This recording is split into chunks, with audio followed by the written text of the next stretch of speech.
I'm calling to order this hearing or roundtable. This is a public roundtable of two committees of the Council of the District of Columbia. The Committee of the Whole, which I chair, I'm Phil Mendelson, and the Committee on Business and Economic Development, chaired by Councilmember Kenyon McDuffie. This is a joint roundtable held by the two of us. The topic is the state of medical cannabis industry and enforcement against illegal cannabis shops. Today is Tuesday, February 11th, 2025. The time is 10 minutes after 11 in the morning, and we're having this roundtable in room 120 of the John A. Wilson Building.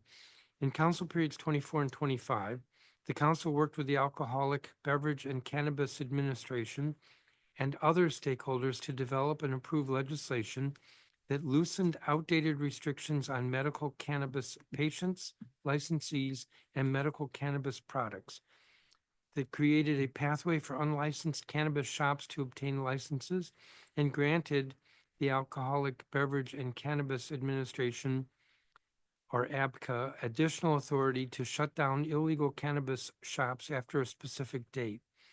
Despite these efforts, sales of medical cannabis in the district were at their lowest in years in 2024, and only 48 of the over 200 illegal cannabis shops operating in the district have been confirmed as closed, either through voluntary action or padlocking.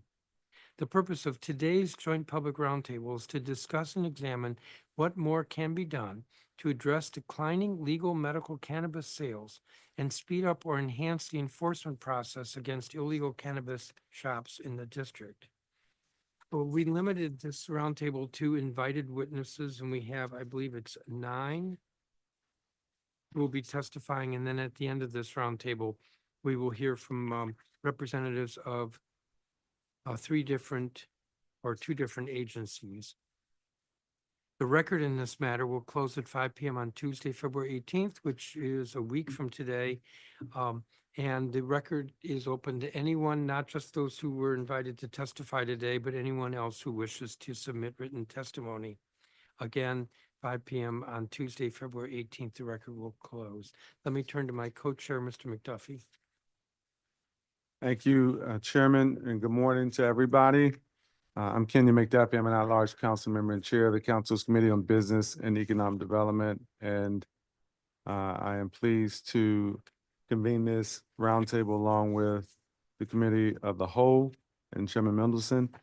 Over the past several years, the council has diligently made improvements to the district's medical cannabis program, and in collaboration with the Alcoholic Beverage and Cannabis Administration. Many of the public witnesses who have signed up to testify today, in fact, have also contributed to that process. These improvements, which range from expanding patient access, social equity eligibility standards, and the pathway to legal licensure, to also extending the time that prospective medical cannabis business owners have to look for a compliant space. Those improvements have fostered a more inclusive industry.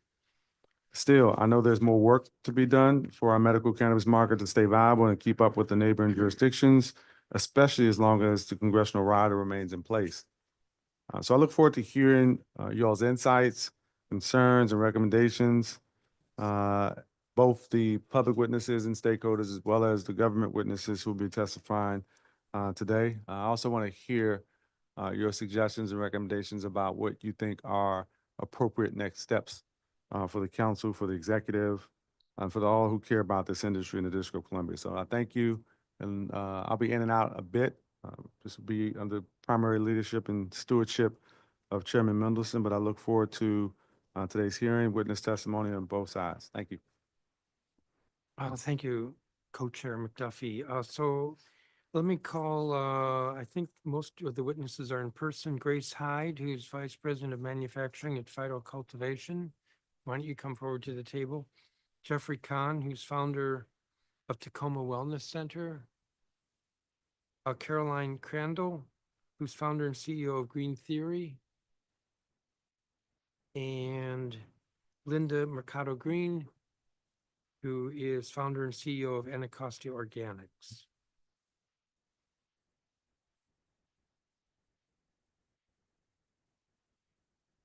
We'll begin with Ms. Hyde.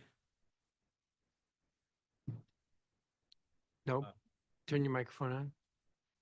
I've only done Excellent. these virtually before. Chairman Mendelson and council members, thank you for agreeing to hold this roundtable discussion as our industry continues to navigate its most turbulent season to date. I would first like to just begin briefly with some background information. Phyto, so I'm VP of Manufacturing for Phyto Cultivation. We have a cultivation, manufacturer, and retailer license here in the district. We've invested over $6 million, not including real estate, into our DC businesses.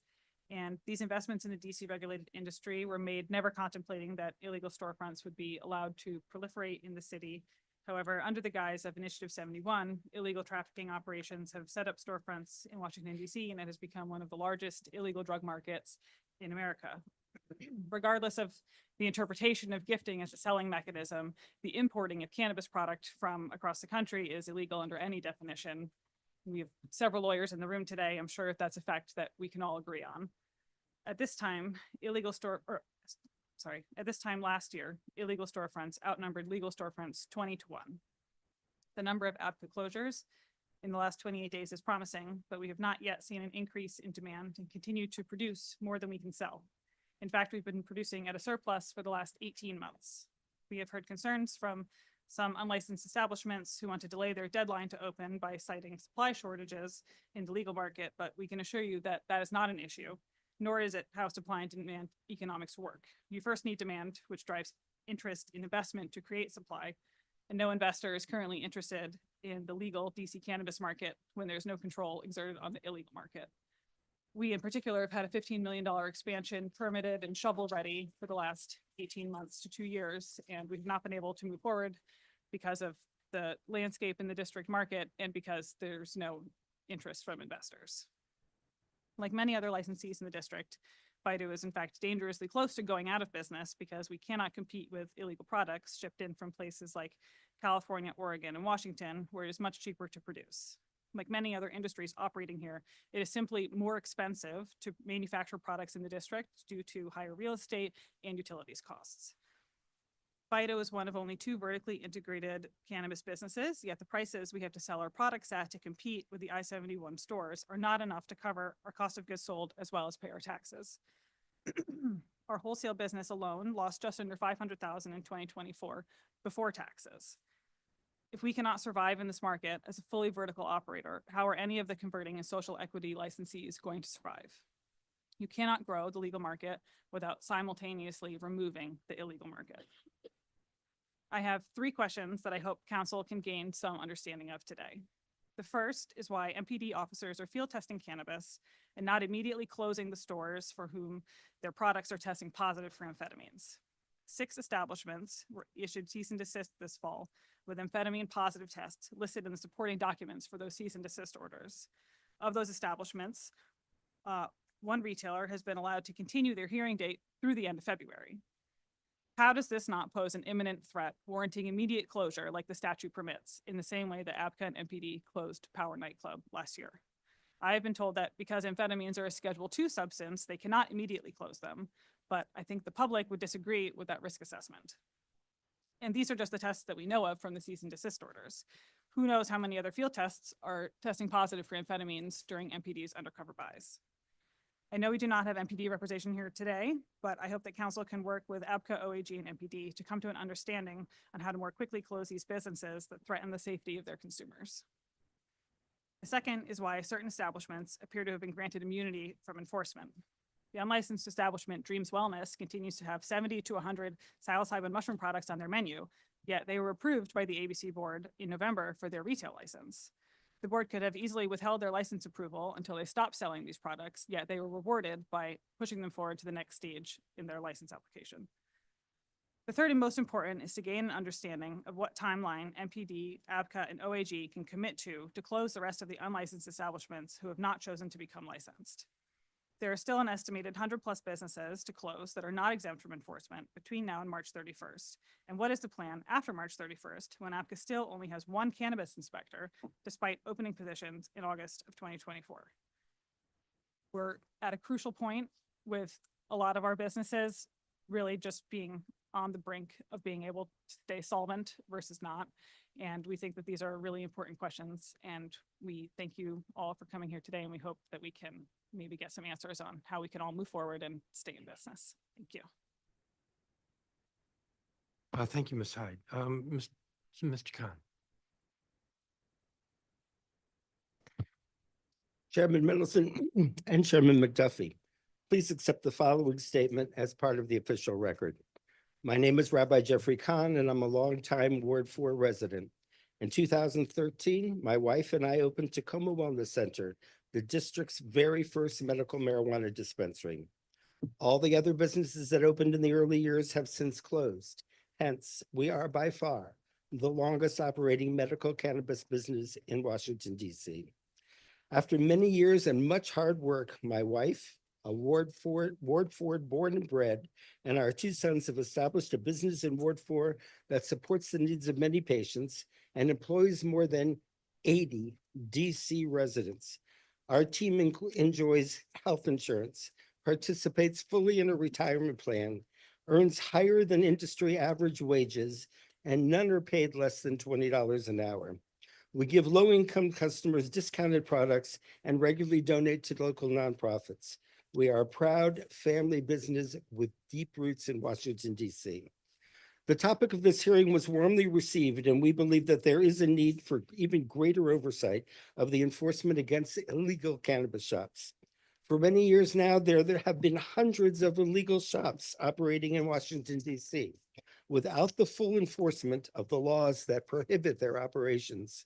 This unfortunate reality has caused significant problems throughout the city, and most of the impact has been on those of us that are operating legal cannabis businesses. In the recent past, the DC Council has recognized that many illegal gifting shops had a desire to join the legally regulated market, and we have supported that effort. We've also been supportive of the process the council has taken and what ABCA has laid out during the transition. But it is still true that most, if not all, of the district's licensed regulated retailers are less than a block or so away from a non-regulated competitor. There are still more than 10 illegal shops for every one licensed shop in the district. As a reminder, the illegal cannabis shops are selling untested, unregulated product of unknown origin that does not meet the definition of legal cannabis in any way in any state of the union or any country in the world. They face none of the government-imposed constraints, and as a result, the legally regulated market continues to lose business, and our DC residents continue to lose access to safe, regulated cannabis. Chairman Mendelson and Mayor Bowser both promised the House Appropriations Committee to eliminate this market when they testified in front of them 2 months ago. If the law is actually enforced, their words will come true, and the illegal market will come to an end on March 31st. This failure to shut down more illegal shops quickly has made it more difficult for the new legally regulated shops to succeed. In other words, this failure to hire more investigators and engage in more enforcement essentially has placed us in essentially the very same difficult position we were in before council passed all this new comprehensive medical cannabis enforcement legislation. We are still barely surviving. I cannot emphasize enough how hopeful we all were that the work of the DC Council would help us in the legal cannabis regulated community. Unfortunately, we see little to no impact of all the changes that were implemented. Without a stronger enforcement strategy that's staffed by enough investigators to actually close the illegal shops and keep them closed, and the establishment of a simple registration system that guarantees easy, confidential access to the program, we're going to continue to struggle and be back in the same spot next year, one of the few survivors still hanging on. At the end of 2023, the program had 7 licensed dispensaries, although the patient base had not yet reached 3,000 patients. Now, there are still not yet 3,000 patients, but 20 licensed dispensaries. Anecdotal information and studies indicate there might be 50 to 70,000 district cannabis users that are shopping in the hundreds of illegal shops that you allow to remain open. It seems that most cannabis users will not enter the program as long as hundreds of unregulated stores are able to offer cheap, untested products without the fear that somebody's personal information is going to be accessed by Elon Musk. Close the illegals, all of them, on April 1st, and give the licensed regulated system you created a chance to survive. Thank you. And I'm always happy to meet with any member of council to discuss the realities of trying to operate a legal regulated cannabis business in the District of Columbia for more than a dozen years. Thank you. Thank you. And we don't have a copy of your statement if you can No, provide. because I'm really waiting to see if I need to amend it by the outcome of this hearing, because I'm very concerned about how things are going to continue in the future. So since it's still open, I may need to add to my remarks, Okay, but do submit it, please. but you'll Uh, get them for sure. Ms. Crandall? Hello, thank you for taking the time to hear from us today. My name is Caroline Crandall, and my husband Jonathan and I are the owner-operators of Green Theory, the first store to successfully transition from the I-71 market to the medical cannabis market in Washington, D.C. We opened last year on April 14th in the Palisades neighborhood in Northwest. We moved quickly, opening just 4.5 months after submitting our application. And we did this because we believed ABCA's assurances that the market was changing and that unlicensed operators would face strict enforcement if they remained outside the medical system. ABCA repeatedly emphasized that compliance was the only viable path forward and that those who refused to transition would not be allowed to continue operating. We believed them. We invested everything we had, our time, energy, all of our personal finances, because we trusted that the rules would be enforced fairly and that medical dispensaries would be given a fighting chance to succeed. But now, nearly a year later, it's clear that enforcement has not materialized in the way we were led to believe.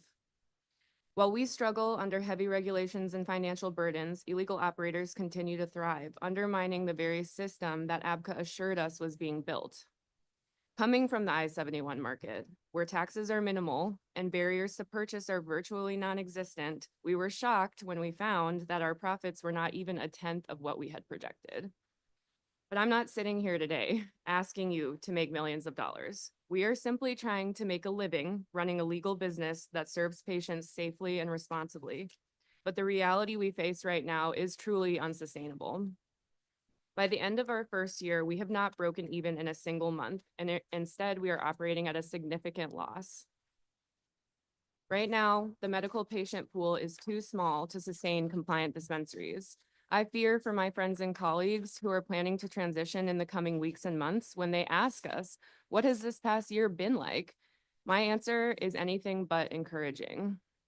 Unlike I-71 shops, we can only serve registered medical patients, while unlicensed operators freely sell to anyone. Countless customers leave our lobby at the mere mention of signing up for a medical card, saying, oh, I'll just go down the street to X illegal store where I don't have to do that or pay to enter. Worse, out-of-state patients, which is the majority of our patients, face unnecessary fees, punishing them for choosing a safe legal option when they have a free alternative just steps away.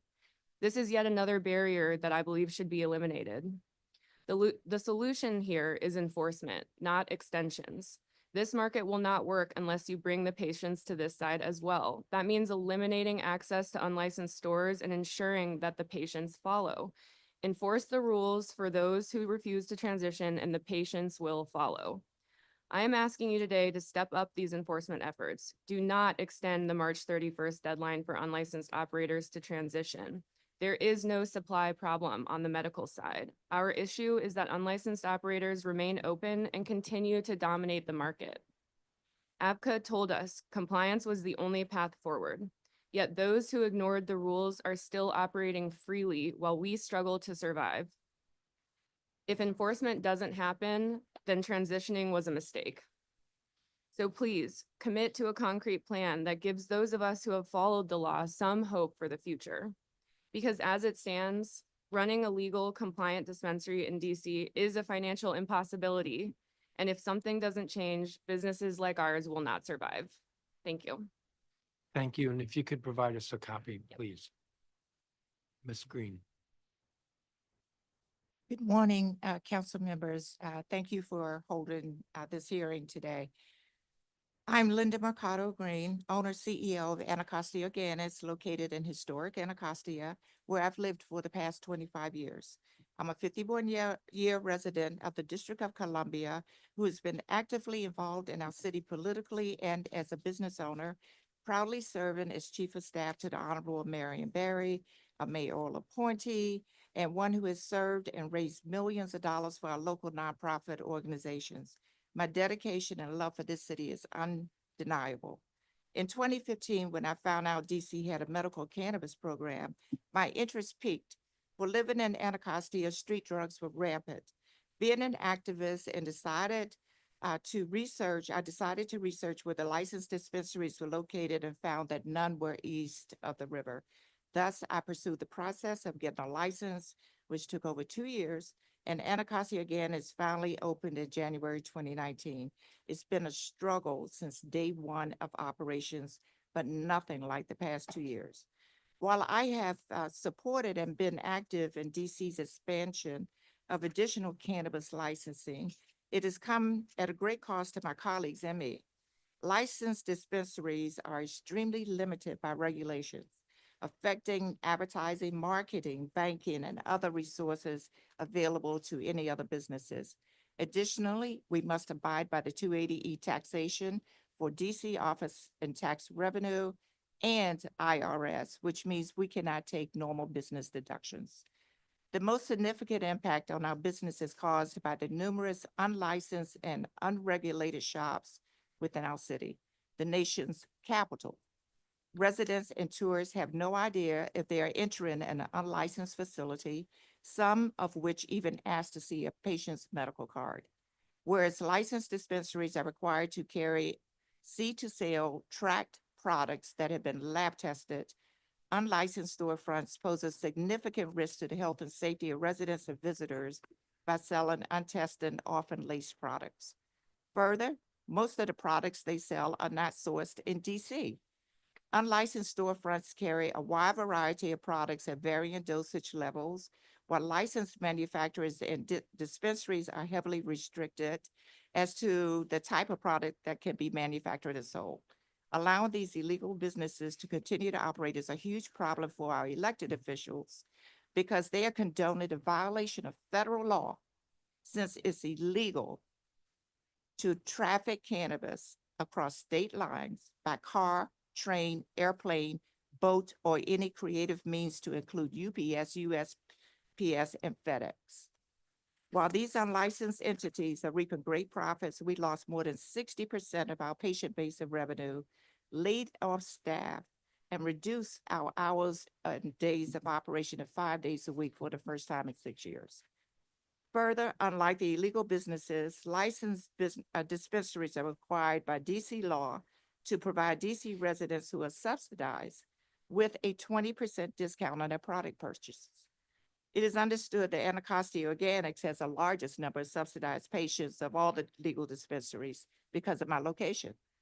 Over the past 5.5 years, this has cost us over $488,000 right off the top of our revenue with no type of reimbursement or credit by the DC government. If there's no immediate change, Anacostia Organics, the only licensed dispensary in Ward 7 and 8, will be forced to close business. We have operated and complied with the laws of the District of Columbia as my colleagues have done. It is heartbreaking that we do not have the support of our city officials to ensure we become successful. Being pioneers in the city, provide legal, safe, and lab-tested products traceable from seed to sale to our residents and our visitors.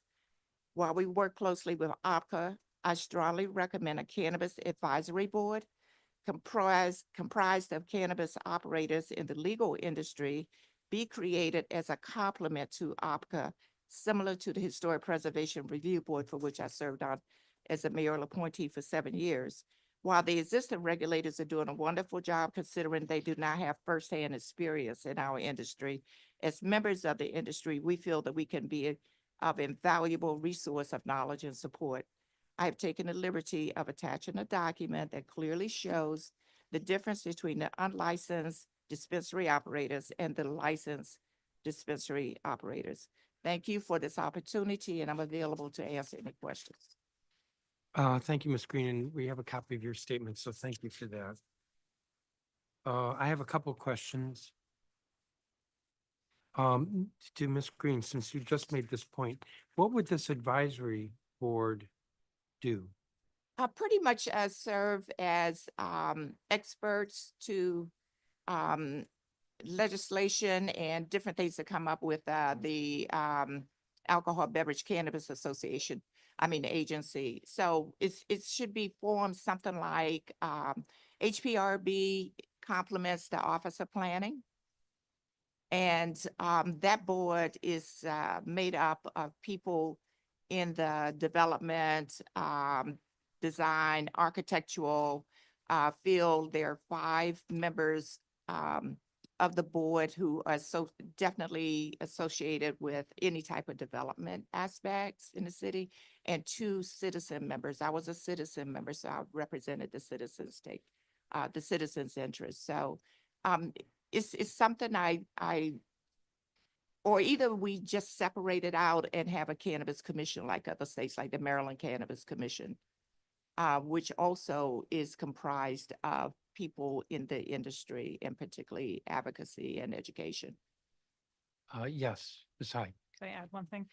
We also, for the operators themselves, there's a lot of unknowns with what we are actually required to do to operate our businesses. For example, we just had a visit from DLCP telling us that we need to register our barcode scanners or UPC barcode scanners with DLCP. Never has that requirement been expressed to us. I've talked to several other retailers. No one has ever heard of this requirement before. We're happy to do it. We had no idea that it was a requirement. So there are, many agencies that have many requirements of us as businesses, and there's no clear cut, checklist of if you're opening a retailer or a manufacturer, this is what you need to do to get open.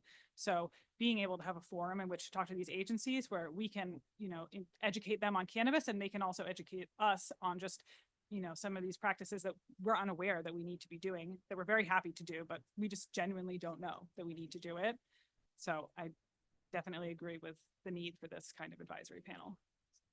Let me ask a second question, and that is, a couple of you alluded to this, but can each of you say more about what your understanding is of where these illegal operators are getting their product? You want to start, Ms. Hyde? Well, many of them Just work that. clearly advertise on their menus best selection of California cannabis products. You can see California warning labels on many of these products. Some of them have metric numbers on them. They're taking them out of seed to sale trafficking or out of seed to sale tracking in other states and trafficking them across the country. So some of it's just is clear advertising on the stores front that, they are promoting. They have the best of the West Coast in their stores. John? You can also purchase those labels online. They're manufactured in China. There have recently been huge raids on Chinese cannabis farms in Oklahoma that are supplying illegal cannabis that's being sent to the rest of the country. I mean, the main thing is that there's no way that that's illegally grown cannabis done under anybody's guise of this is some kind of regulated program that we're trying to create with honest people doing the right thing. As Linda said, and as I'm sure everyone knows, cannabis cannot cross state lines. We can't purchase from people in California, or it's if we couldn't buy orange juice in DC except for orange juice grown in DC, it would be a very complicated process and it would be very expensive. But since we can drink orange juice from Florida, or really from Brazil these days, we can acquire the best stuff at the cheapest price. But that's not the way cannabis works. Everything has to be grown here. Everything that's coming from outside the district is illegal, and most of it is what I think it was you, Chairman, who said it at the Congressional Committee, garbage. Most of it is garbage. People are being poisoned. Did you say Chinese farms in Oklahoma? Yeah, Google it. It happened last month, and there are places growing illegal cannabis all over the country, and they're sending them. And this is the #1 market that we've created. It's You're saying crazy. They DCC? finally managed to do something about it in New York. And how? By really closing and I'm going to say this word carefully, illegals. The people who are violating the law and ask for extensions over and over, but are still operating illegally. Help me, I It's want to go back hard a to little bit. operate legally. What is a Chinese farm in Oklahoma?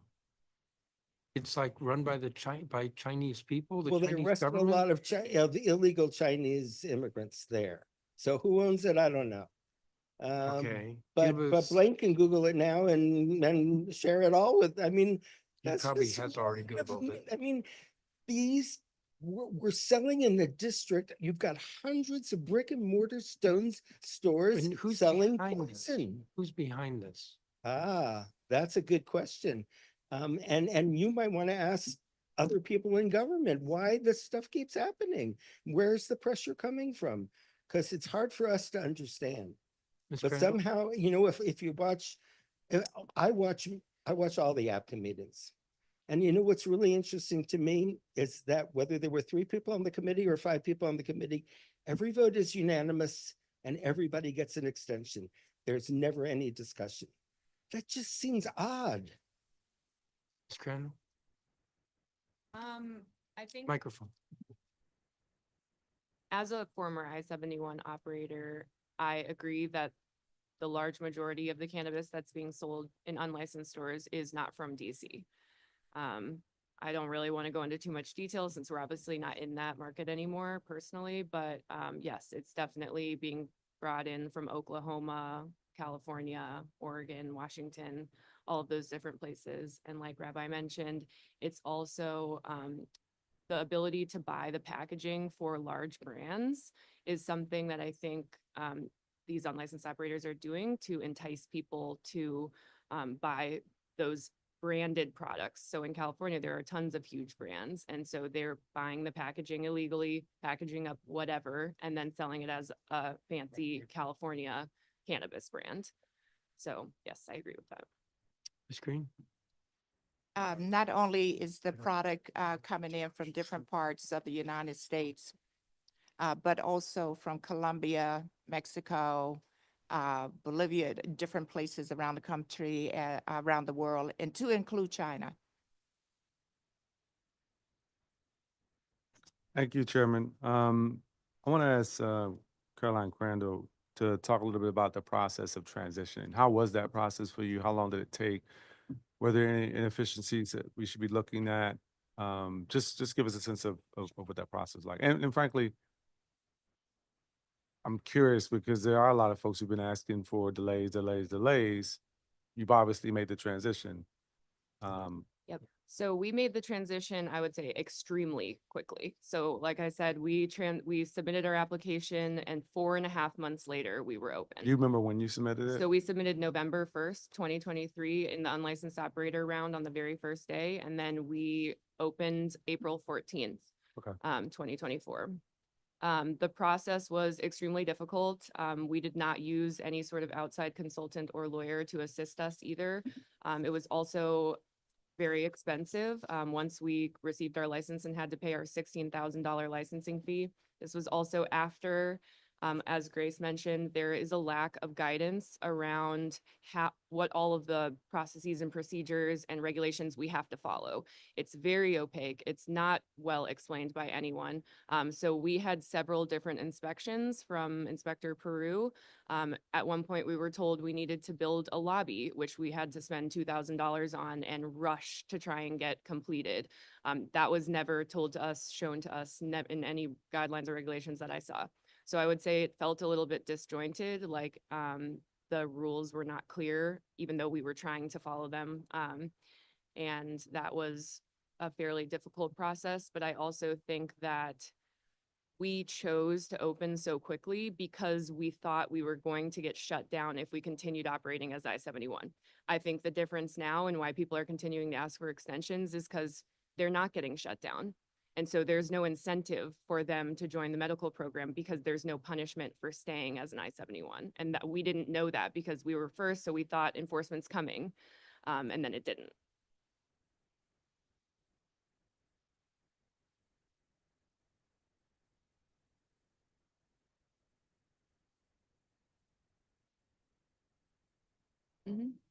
Yes. So larger brands, like even cookies, for example, they are a well-known cannabis brand. They can, but that packaging is sold illegally, like packaging for flower cannabis. So people will buy the packaging, they'll package up whatever. It's not cookies flour, it's illegal flour. They'll put it into the cookies packaging and then they're selling cookies. So their prices are higher, but customers don't know. And the product that's in there is not actually tested cookies products that you would buy at Tacoma Wellness.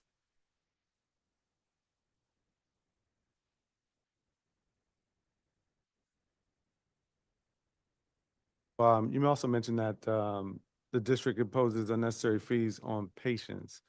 Yes. Which fees were you referencing? So I will say you will see this in a lot of other testimonies that have already been submitted, but what I'm referencing is the out-of-state patient fee. Mhm. So like I said before, our store is on the border of Virginia, so the majority of our patients are actually not DC residents. Okay. We have a lot of people coming in from Virginia to access medicine. And every time they come, they have to pay $10 to get a 3-day pass.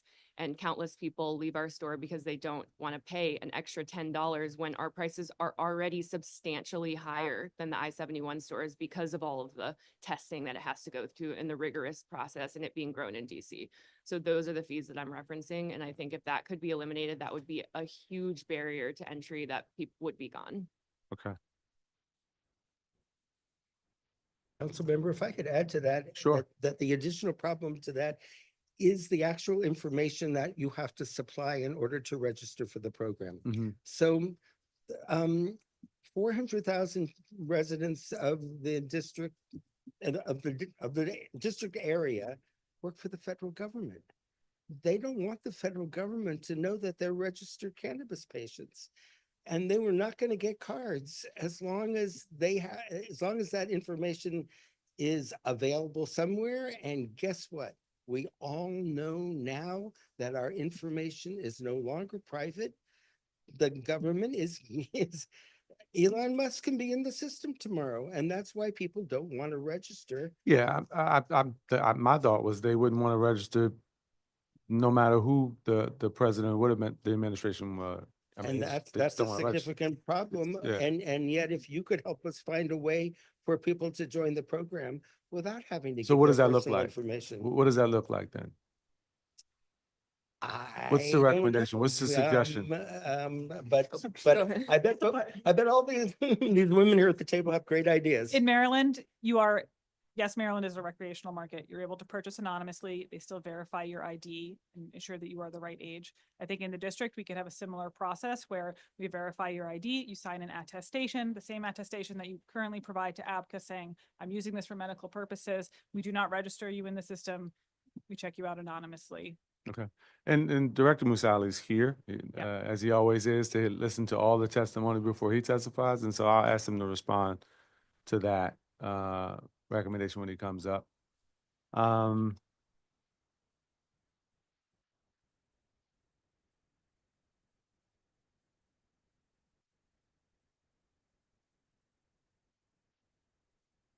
So I'm going to direct this to Linda Mercado Green, because I'm concerned about the unique challenges. I mean, you all face challenges, and I'm well aware of the challenges. I'm sure you all know Donnie Crawford on my staff and have perhaps spoken to her. But you face, I think, unique challenges given your location and given some of the requirements of businesses. And as we're facing, I think, a still tighter budget season than we have in the past, I guess I want to hear from you what you might recommend to ensure that you're not the only business shouldering the burden of selling medical cannabis at reduced rates. Do you have a specific recommendation about how, and you may not be the only one, but I imagine you get more Yeah. than anybody else, yeah. given your location. One, yes, I get because of my location, even though I get, other people from across the city, but I can't sustain my business since I get no credit, no reimbursement, no break whatsoever of something that's mandated by law that comes out of my pocket that I must do. that I must pay 20%. I would, recommend that the city either reimburses us because even though like you said, I take the hit, but all of us have to abide by that law. Mhm. I take the hit, but, if we could get some type of credit on our taxes, I mean, we're one of I think probably the only place in the country that has to pay 280E taxes twice. Mhm. Because if you're legally licensed by your state, you get taxed like a normal business in your state. You can't get around the 280E for IRS at this time. But we start out at a loss because of that double taxation. Mhm. At 65 cents to 85 cents every dollar revenue, Right. And then on top of that, you have to subsidize patients. So we've been asking the city to try to get, allow us to accept insurance even, something to help us. Yeah. I don't know any other business where you have that, Right. on your back. Okay. All right. I appreciate it. I don't have any other questions for the witnesses on this panel. I do thank you all for taking the time away from running your business to come down and testify. I think it just underscores how important this issue is for you all, but also for the city to get a response. So thank you. Before you all get up, this is not so much a question, but Rabbi Khan, I was thinking about this. As you know, we are not allowed to regulate the sale or distribution of recreational cannabis. We have significantly changed the way we structured the medical cannabis because we can regulate that.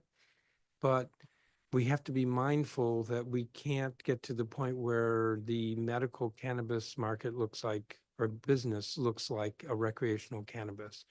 And so your suggestion, which I think is a fair suggestion, with regard to making it easier for folks to be able to purchase medical cannabis, if it gets too easy, do we increase the risk that maybe we're running afoul of what Congress has imposed? And But we But have to be mindful. we already have self-certification, and so as long as we testify that we need it for medical reasons and sign that document and the city accepts it, then that doesn't give anybody any access to our information. If we have to I present understand an that. ID to get in, I understand that, but and that's what you're advocating is that without the registration, a person registering for the program. or some sense of registration where APCA isn't storing people's personal information, where outsiders can't gain access to the names of the members, people who are in the medical cannabis program. Yeah. We would still collect the affidavit, like verify the affidavit for medical usage. And I would just add, if we're worried about optics, and I'm not worried congressional about oversight, optics. I think letting a rampant illegal drug trafficking operation continue citywide is worse than trying to flex the rules around. Well, don't get me self-certification started here. So I'm not worried about optics. I'm worried about our getting to being a little, the council being a little too casual, that we then run afoul. I have made the point over and over, both before congressional committees as well as in other public venues, that what Congress has done is very harmful to public safety in the district, as well as to your businesses. So that point is made. I'm not worried about the optics of making that point. Thank you, each of you. Thank for you. your May I testimony. just say one thing that we all know what's going on at 1600 Pennsylvania Avenue regarding home rule. Yes. And, it only takes one high profile figure to walk into an illegal shop, not knowing that it's illegal because there's no promotion of the legal shops whatsoever. Nobody's going to go to OPCA's website or any government website to look for cannabis. One incident, high profile incident, could be extremely damaging for our city. We've gone too far. And so I encourage you to put everything in perspective, because we know for a fact that our home rule is on the line. Thank you. Thank you, each of you, for your testimony. Terrence White, who's founder and CEO of Monco, Brittany Okafor, who's founder of No Kids Allowed. You'll let me know. I think she's virtual. Colin Fraser, CEO and president of Upling LLC. I believe he's virtual. Caroline Phillips, who's founder and executive producer of National Cannabis Festival. You're pointing somewhere.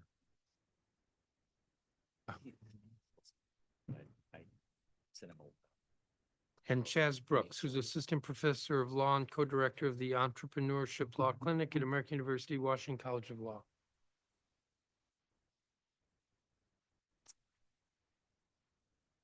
So I believe there are two folks who are virtual, Brittany Okafor and Colin Fraser. Am I right?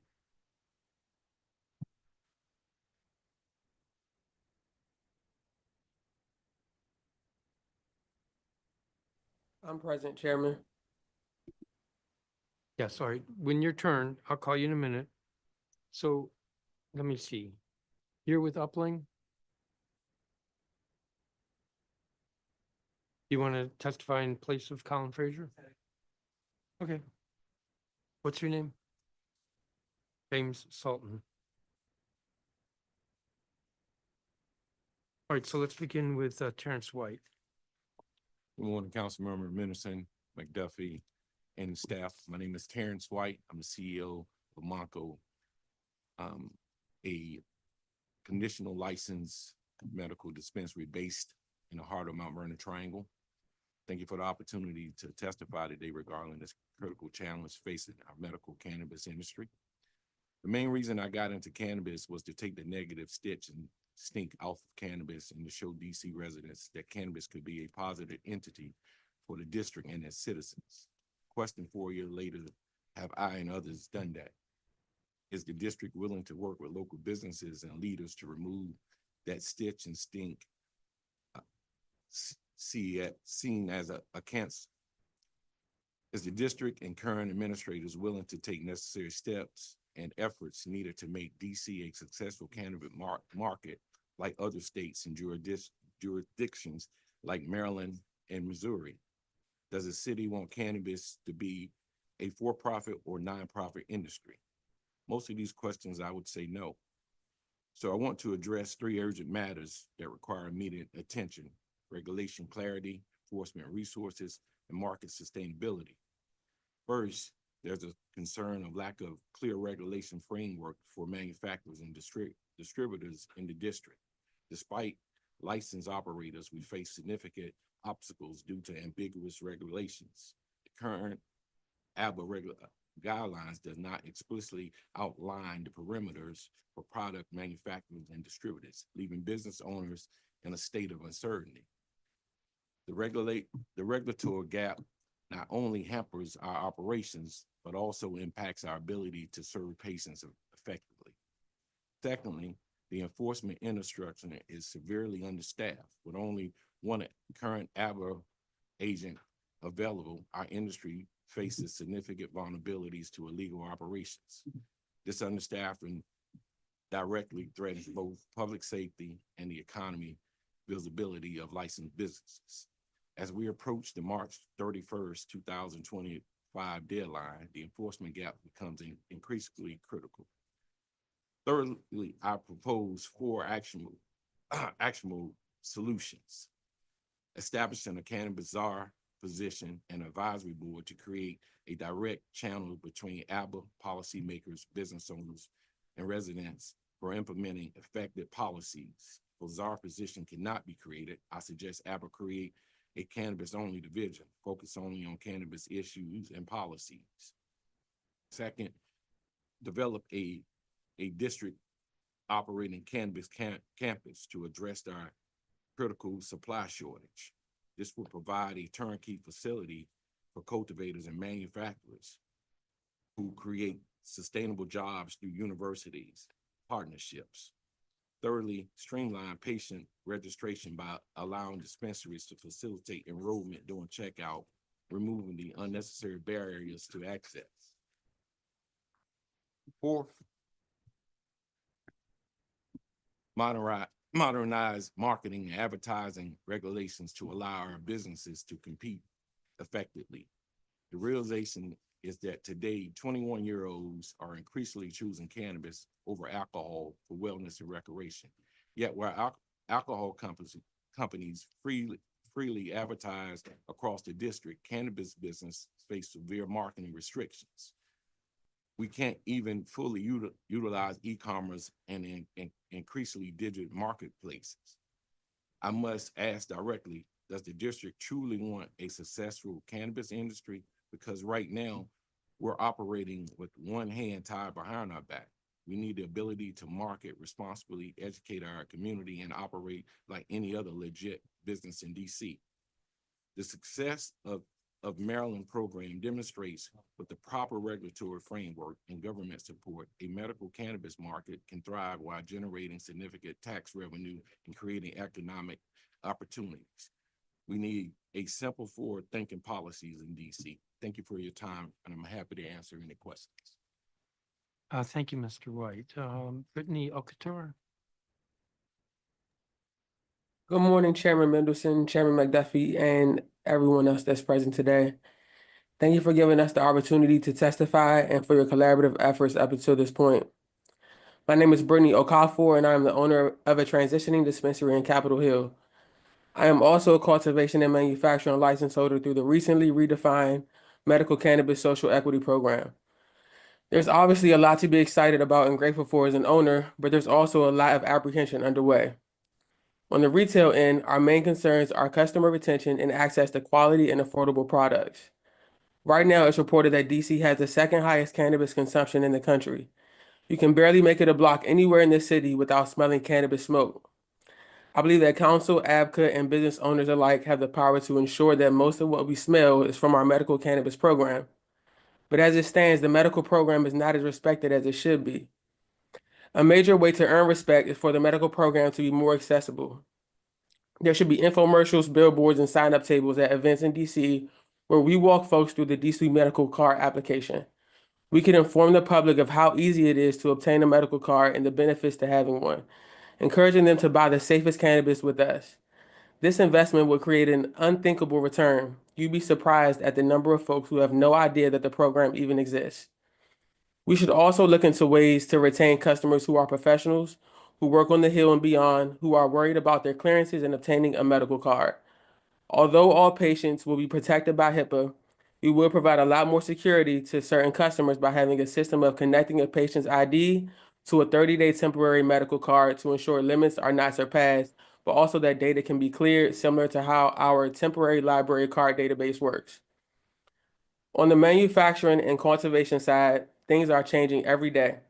But last I checked, there are about 5 cultivators and manufacturers online and active with products readily available to retailers. Of those, there are only 2 manufacturers with edible menus. Yet, there were over 150 conditional licenses awarded over the past 2 years, and per the law, at least 50% of those are social equity licenses. So at least half of these folks, like myself, who earn less than the median income, are tasked with opening one of the most profitable businesses, but also some of the most volatile and challenging businesses we've seen to date. Look at how many medical dispensaries, manufacturers, and cultivators have pulled out of DC or simply shut down their businesses these past 3 years. It's no secret that across the city and across the country, cannabis businesses fail. But before we can even get there, we have to talk about how burdensome it is to even start the business. The implications as well as the reality of many social equity license holders are that we need to secure funding from outside sources. Right now, it is extremely difficult to do so. We have a thriving recreational Maryland right next door, a thriving gray market in DC, and an insufficient amount of square footage available. So here it is. We want 50% of the license holders to be made up of folks who have been harmed by the government-led war on drugs, yet the only resources that have been made available by the government-led medical program are a discounted application fee and the grants from DSLBD maxing out at $50,000 per license holder. Not even enough money to confidently open up a small corner store in DC. This should be addressed. There should be more council facilitated relationships between property owners, license holders, DOB, and DSLBD to think through and allocate funds and resources to the program. Us social equity conditional license holders should also be able to work through opening our businesses for up to 5 years or more instead of the 2 that we have right now. This will provide real equity in giving us a fair chance to enter the market. To my knowledge, about 10 of the current manufacturing license holders have solid business plans to be open in the next couple months, and most are manufacturers, leaving them to buy in bulk from the same suppliers as us retailers will have to. Upon the manufacturers buying flower and distillate in bulk from the cultivators online, they'll have to get their edible recipes cleared by DOH and then get all of their products batch tested by the testing center. Most of these manufacturers are reworking their business plans around batch testing. That can seem fair on a small scale because in all business, you scale your business out and up over large periods of time. But it's terrible in the grand scheme of the city's program. For consumers and for the sustainability and competition in the market overall, there need to be as many products as possible available at any given time. This batch pricing should be addressed, initially with social equity license holder discounts, but a city-run testing center should also be considered. If not, there will continue to be a monopoly of sorts when it comes to buying bulk and wholesale items. I'm running out of time, but can I have 1 more minute? Yes. This city and the market will fail if we aren't a part of it. We will get used to having all of the ideas, doing all of the work, and none of the resources to execute or continue to be owners. Before becoming an entrepreneur, I taught middle schoolers for almost 10 years, where I picked up the skill of backwards planning, being able to set a measurable target growth goal by the end of the quarter and strategically planning every lesson deriving from that goal. When I think of my hometown DC, I take pride in us having the capacity to establish one of the best cannabis programs the country has seen. We could proportionally exceed Maryland sales and could have up to 100 social equity licensees using their licenses to conduct their own business, not settling for being the face of an MSO. In order to get there, we have to continue to evaluate and plan so this space is greatly appreciated. I've expressed a number of improvements for the program, and I can provide further recommendations and context, hopefully within the setting of a formalized cannabis think tank or board of the sorts. I do want to thank council again, and specifically Chairman McDuffie and Ms. Donnie Crawford for making it possible to even be a part of the program. This week will literally be the last week I'll have to refer to myself or my businesses in the gray or unlicensed or illegal or any other word other than a legally respected cannabis business. We've made history, and I'm sure that we will continue to. Thank you. Thank you, Ms. Okafor. James Salt. Turn your microphone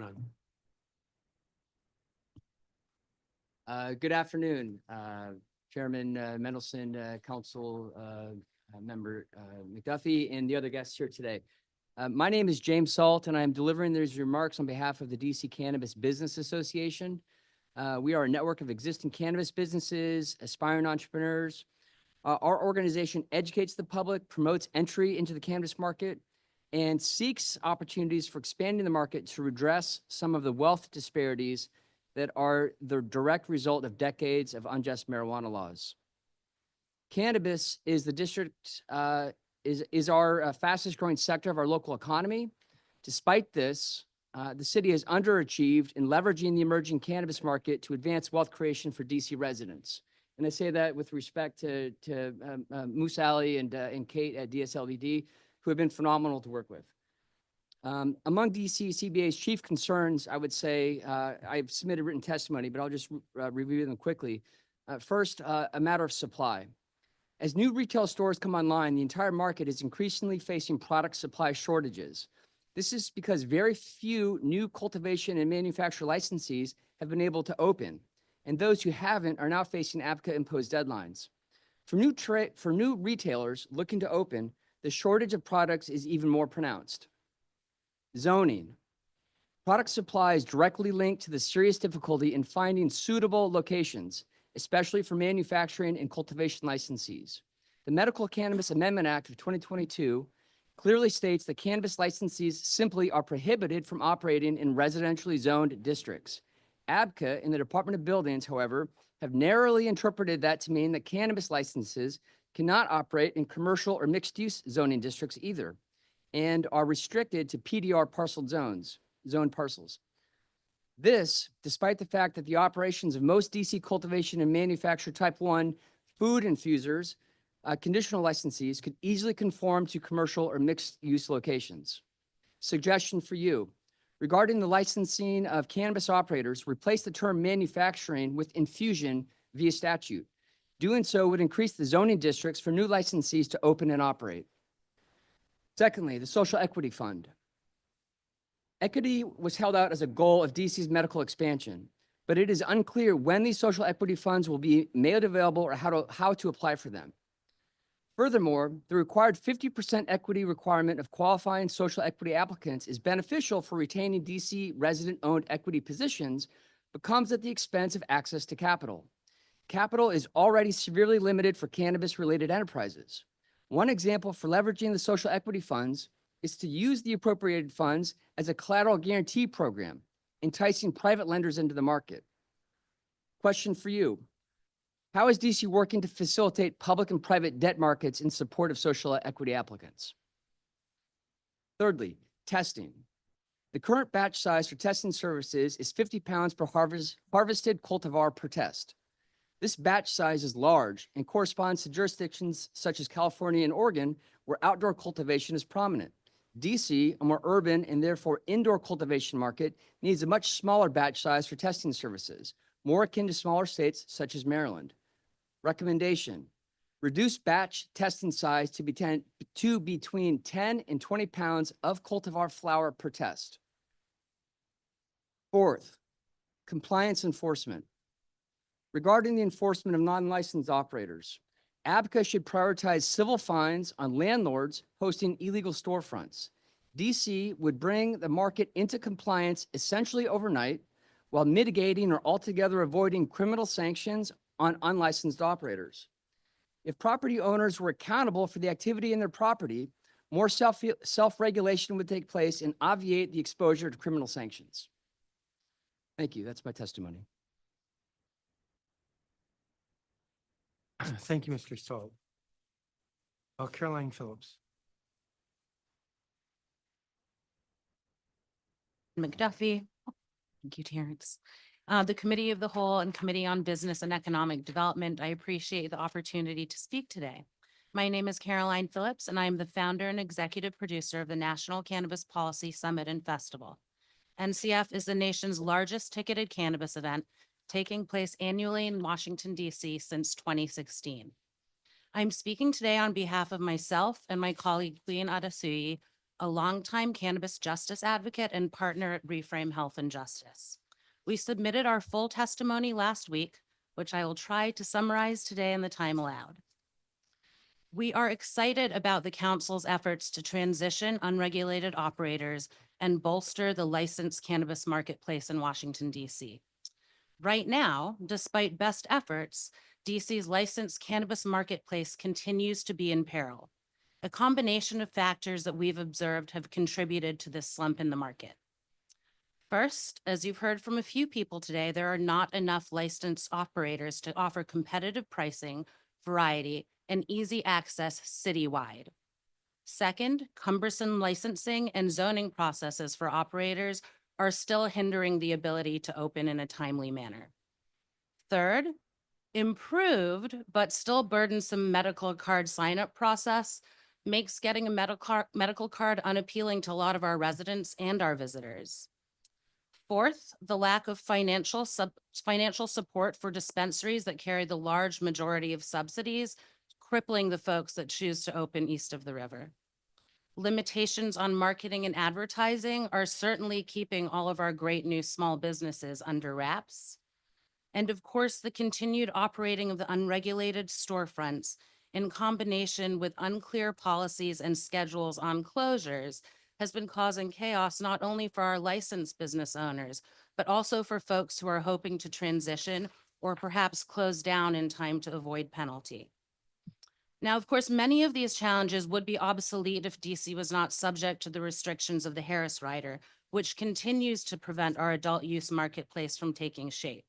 Now, while we recognize the limitations of both the Harris Rider and a cannabis program that's designed for patients, not adult use, we do believe there are some pragmatic measures that our city leaders can take to create a stronger licensed marketplace that allows our small businesses to thrive and survive.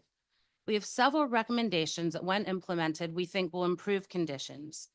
Our first recommendation is to increase the number of licensed operators in DC and access for patients citywide by allowing for the franchising of existing licensed DC businesses through retail micro-licensing, retail cultivation, and manufacturing incubators, as well as live event retail sales.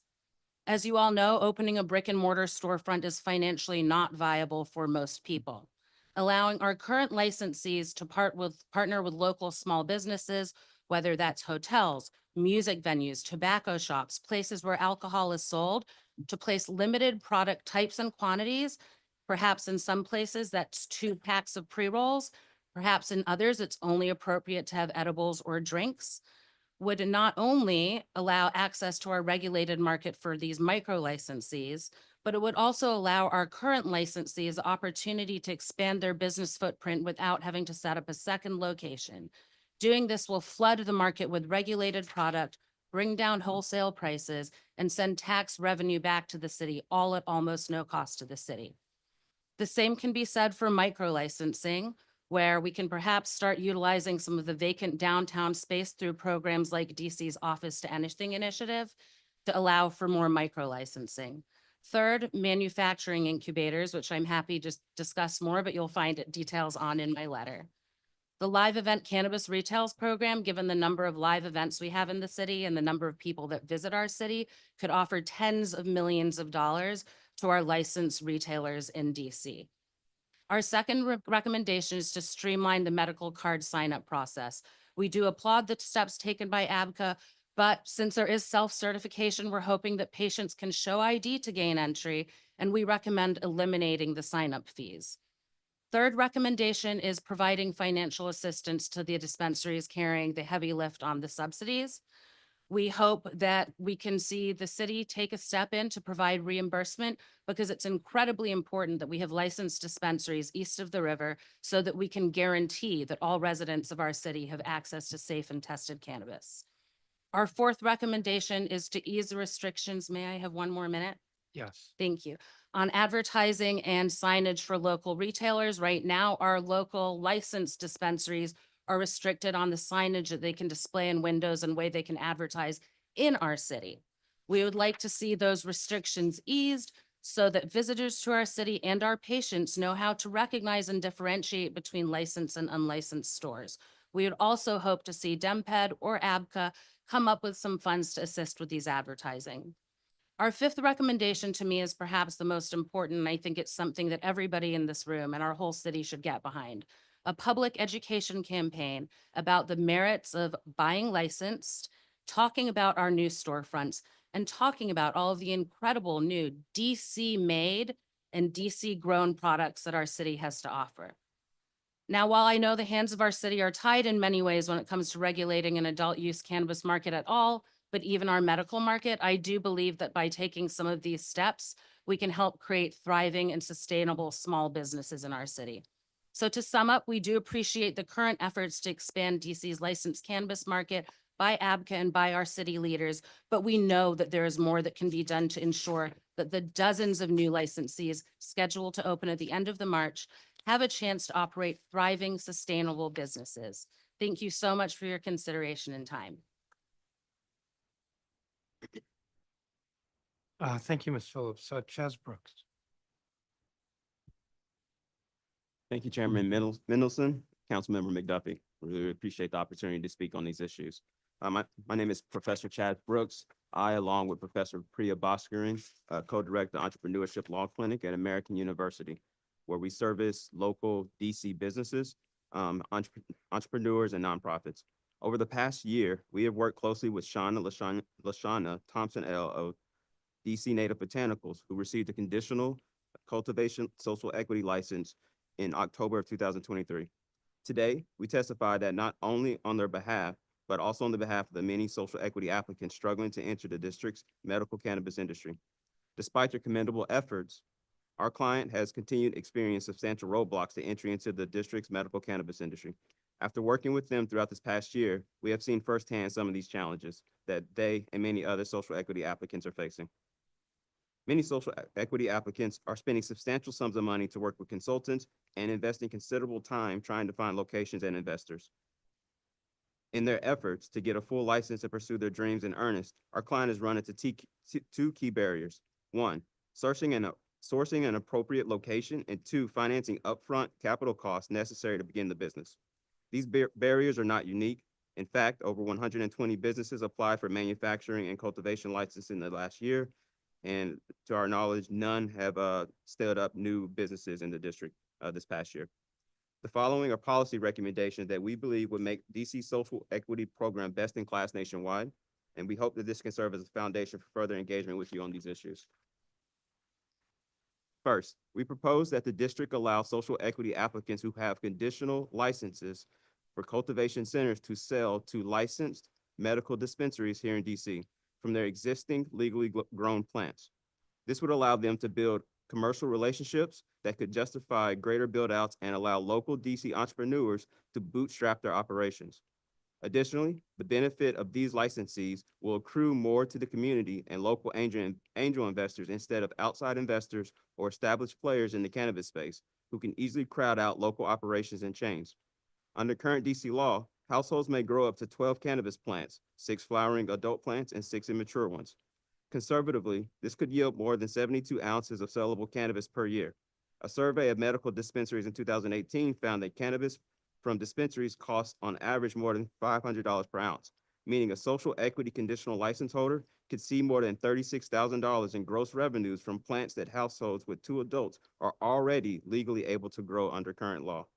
These type of income would not only help social equity applicants use their conditional license to self-finance growing operations, but it would also allow them to build the business relationships with dispensaries that lenders and investors would draw comfort from when making financing decisions. We recognize that the district has an interest in ensuring that any cannabis being sold to medical dispensaries is high quality and most importantly safe.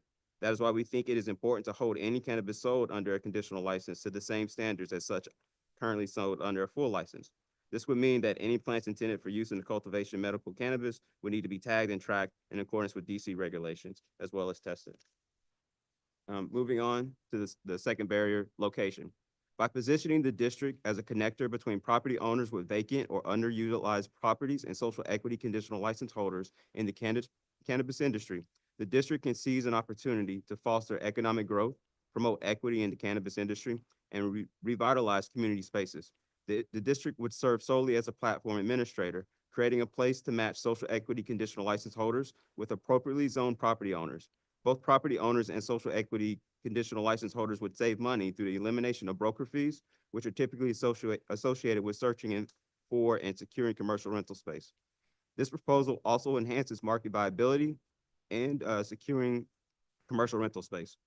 And this also would reduce blight and allow for property owners with underutilized space to actively engage in the economics of their current space. This proposal would stimulate local economic activity, create jobs, and support a diverse business community in the district. It presents the district with an opportunity to lead innovative and equitable economic strategies in a growing industry that has historically disrupted the lives of many Washingtonians. One critical aspect of this approach is revitalizing underused and blighted properties, which the DC Department of Buildings actively addresses through its vacant and blighted properties program. We would suggest the revitalization of this could be an important tool to serve in connecting these two constituents. Finally, the big one, financing. As discussed earlier, capital is a major barrier for social equity conditional license holders, given the need for an appropriately zoned space, HVAC systems that meet DC code requirements, and the building required for growing plants. I could please have one more additional minute. Thank you. We recognize that at this juncture, Congress has significantly curtailed the district's ability to regulate and tax cannabis sales. However, we think a public-private partnership could provide the district with an opportunity to partner with social impact funds, accelerators, incubators, and service providers interested in cannabis markets to offer educational programming, small business boot camps, and cannabis-specific financing opportunities. Important to that is revitalizing the Medical Cannabis Social Equity Fund. Right now, we're looking at projections of 441,000 going into the fund in 2025, with increases intended to occur in the intervening years. I think evaluating the possibilities of how far $441,000 could go, it'd be important to look at ways to maximize that amount. One way is through guaranteeing loans, through looking at the default rates of the Small Business Association. Currently, rates are below 3% for the last 5 years. That means even assuming a high default rate of 10%, over $400,000 could comfortably cover 10% of a $4 million in loans defaulting. And subsequent increases in funding in 2026 and beyond would expand that program's reach. If the risk of guaranteeing a portfolio of loans greater than the funds currently allocated in the program gives pause, taking a first loss position could also allow for a larger loan program with third-party partners before the additional government funding is online. As an example, a $2 million loan fund where DC contributes to the 10% of the first losses could allow for an expanded reach beyond our 440,000. And then beyond that, meaning that after the first 10% of losses, everyone else will participate in losses pari passu. Additionally, the district could work to create a similar accelerator program as Colorado and other jurisdictions, meaning that we could combine those who have attractive extra space as cultivators and excess capacity with conditional license holders. How this would work is that in connecting them, those social equity conditional license holders could be granted accelerator status and provided some leniency in certain regulations or infractions for their participation in the social equity program. There are boundless opportunities for the district to emerge as a national leader in providing an equitable foundation for social equity applicants in the cannabis industry. The district is uniquely positioned to provide support for these applicants that can propel their businesses. We're excited to see what our clients and those in similar circumstances can achieve under the existing structures and hope that our proposed changes can make a difference for community visionaries. We hope to continue working with your communities and other stakeholders here on this initiatives to make DC first in class. Thank you. Thank you. So I'm a little confused. The previous panel talked about how the legal regulated businesses or market is struggling because of competition from the illegal market. And of you with this panel, there's been very little said to that, but more than that, Mr. Salt, you said that there is a shortage of products, and I remember the very first witness from Fido said that there's actually no shortage of product. Now, maybe I'm misunderstanding.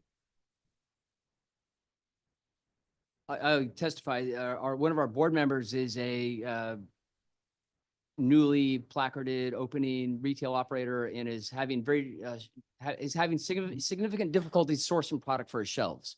So that's a fact that one of our board members has experienced. I can't speak to Fido and their system of product availability. All I can speak to is our members who are experiencing difficulties acquiring product for their Okay, shelves. but I have some data here that says that last year, the cannabis, the medical market sales declined by $5.1 million. That suggests that, we've been increasing supply, but the demand is dropping. And the testimony earlier was that this is because of the illegal shops.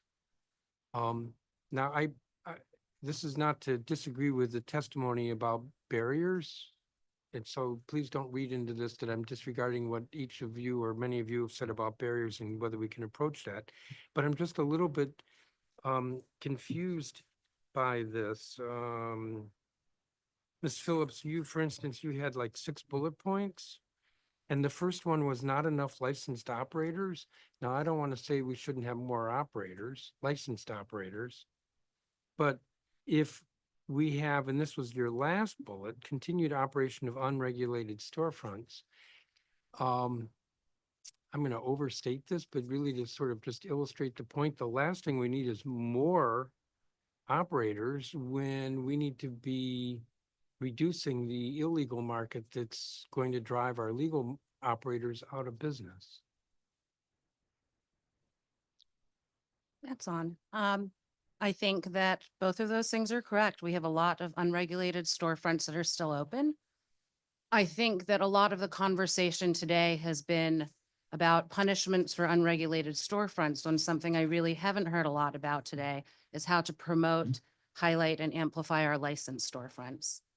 So my first suggestion and first recommendation had to do with taking our current licensees and pending licensees and giving them an opportunity to set up, maybe it is a Anacostia Organics Corner at a nearby music venue that caters to 21+ folks.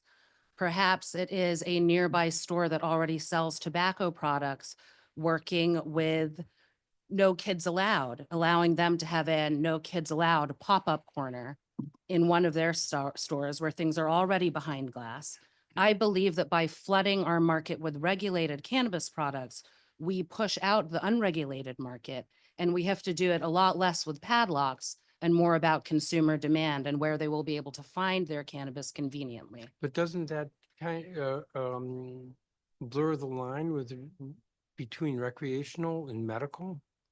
Not Now if the products that were being made available are medical, and the people who are going to get those products are still self-certifying through our system and then using their ID cards to go and make those purchases.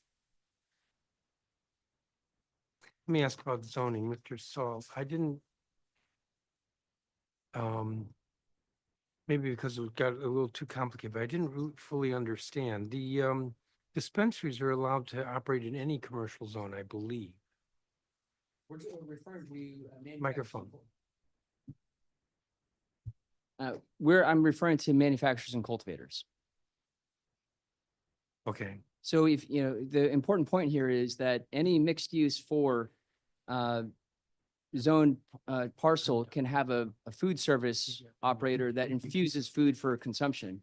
We believe that there are market opportunities for DC residents to operate infusion operations for infusing THC into edible product in those same similar use zoned parcels. okay, I think I understand better. Mr. McDuffie?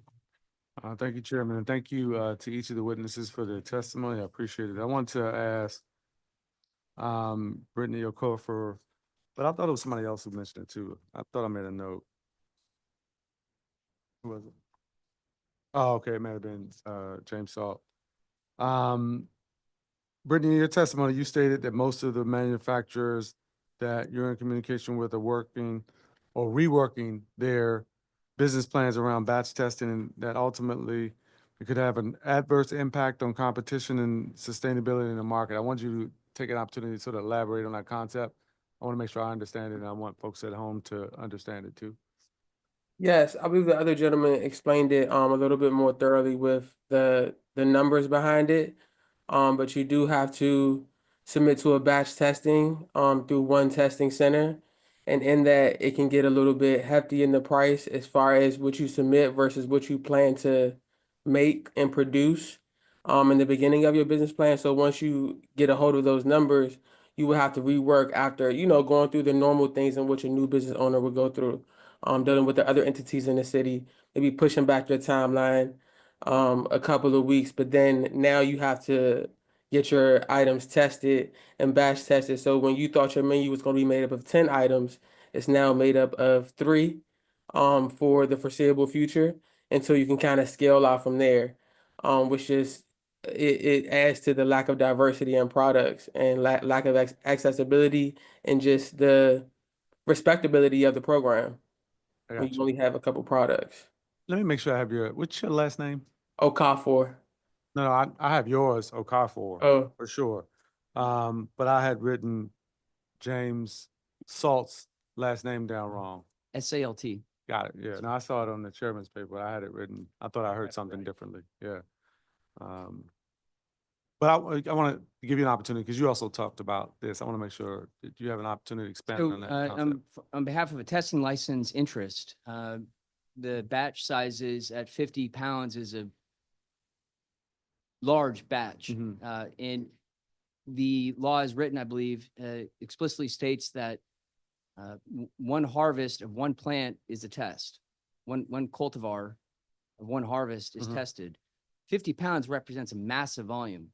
And so I think we're kind of suggesting that a smaller batch size is more conducive to the existing indoor market cultivation. And you have your written testimony? Yes, sir. I submitted it via the LIMS Okay, great. system. All right, perfect. We do have, I think testimonies from the others. If you haven't submitted it, we'd love for you to do 15 so. large. Professor, I appreciated your testimony and definitely will be following up with some of the things that you mentioned in there around financing and the use of the social equity fund. I'm Mr. sorry. Salt, did you want to say something? I'm sorry, I didn't hear your question, sir. Oh, no, it wasn't a question. No, sorry. Yeah, okay. I don't actually have any additional questions for this panel, Chairman. I do want to thank each of you for testifying. I appreciate the feedback that we've gotten from some of you over the course of our working on this legislation, creating the on-ramp. So I definitely appreciate you sharing some of the hurdles that continue to exist and some of the ways we may be able to refine this program and make it better for everybody who's participating, particularly the patients who need it. So thank you. Yes, thank you, each of you.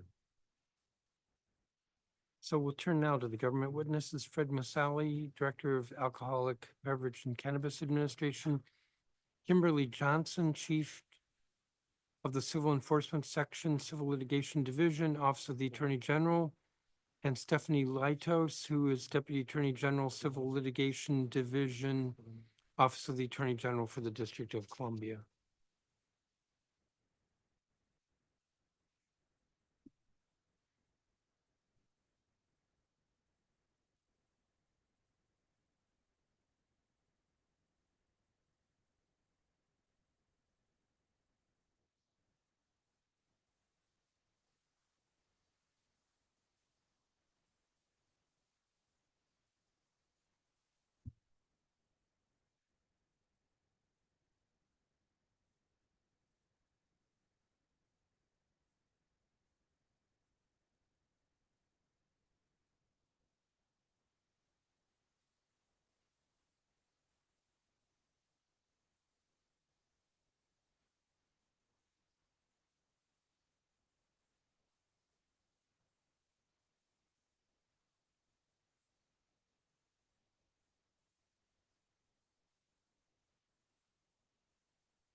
Little discussion about tomorrow's hearing, Mr. Masali.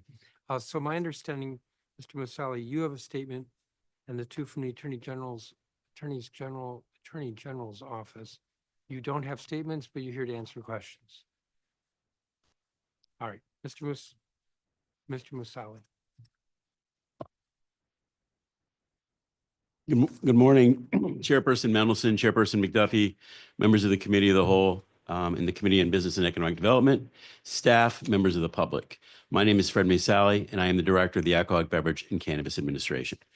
Thank you for the opportunity to testify today at this public roundtable regarding the state of the medical cannabis industry and enforcement against illegal cannabis shops. Our agency appreciates having had the opportunity to work collaboratively with both committees in council periods 24 and 25 to make significant changes to the district's medical cannabis program and establish a workable statutory framework for taking enforcement action against unlicensed cannabis establishments. APCA is committed to working with our district agency partners to close and padlock unlicensed cannabis shops operating in the district and seizing illegal cannabis products found at these stores.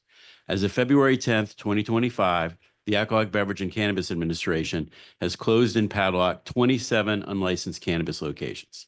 An additional 28 unlicensed cannabis establishments closed voluntarily as the result of the district's multi-agency cannabis enforcement task force, consistent of the Metropolitan Police Department, the Department of Licensing and Consumer Protection, the Department of Buildings, ABCA, and the Department of Health. ABCA has also issued 43 cease and desist orders and 102 written warnings to illegal cannabis businesses.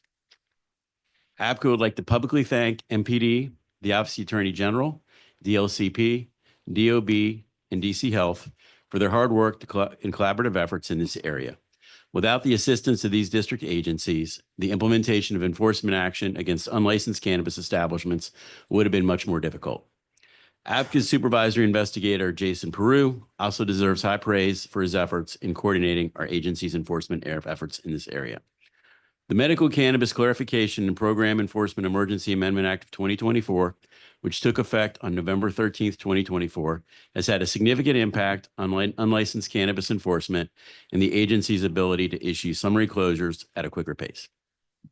This legislation included the removal of written warnings for certain unlicensed cannabis violations. Of note, since January 15th, 2025, the agency has issued 10 closures in the last 28 days.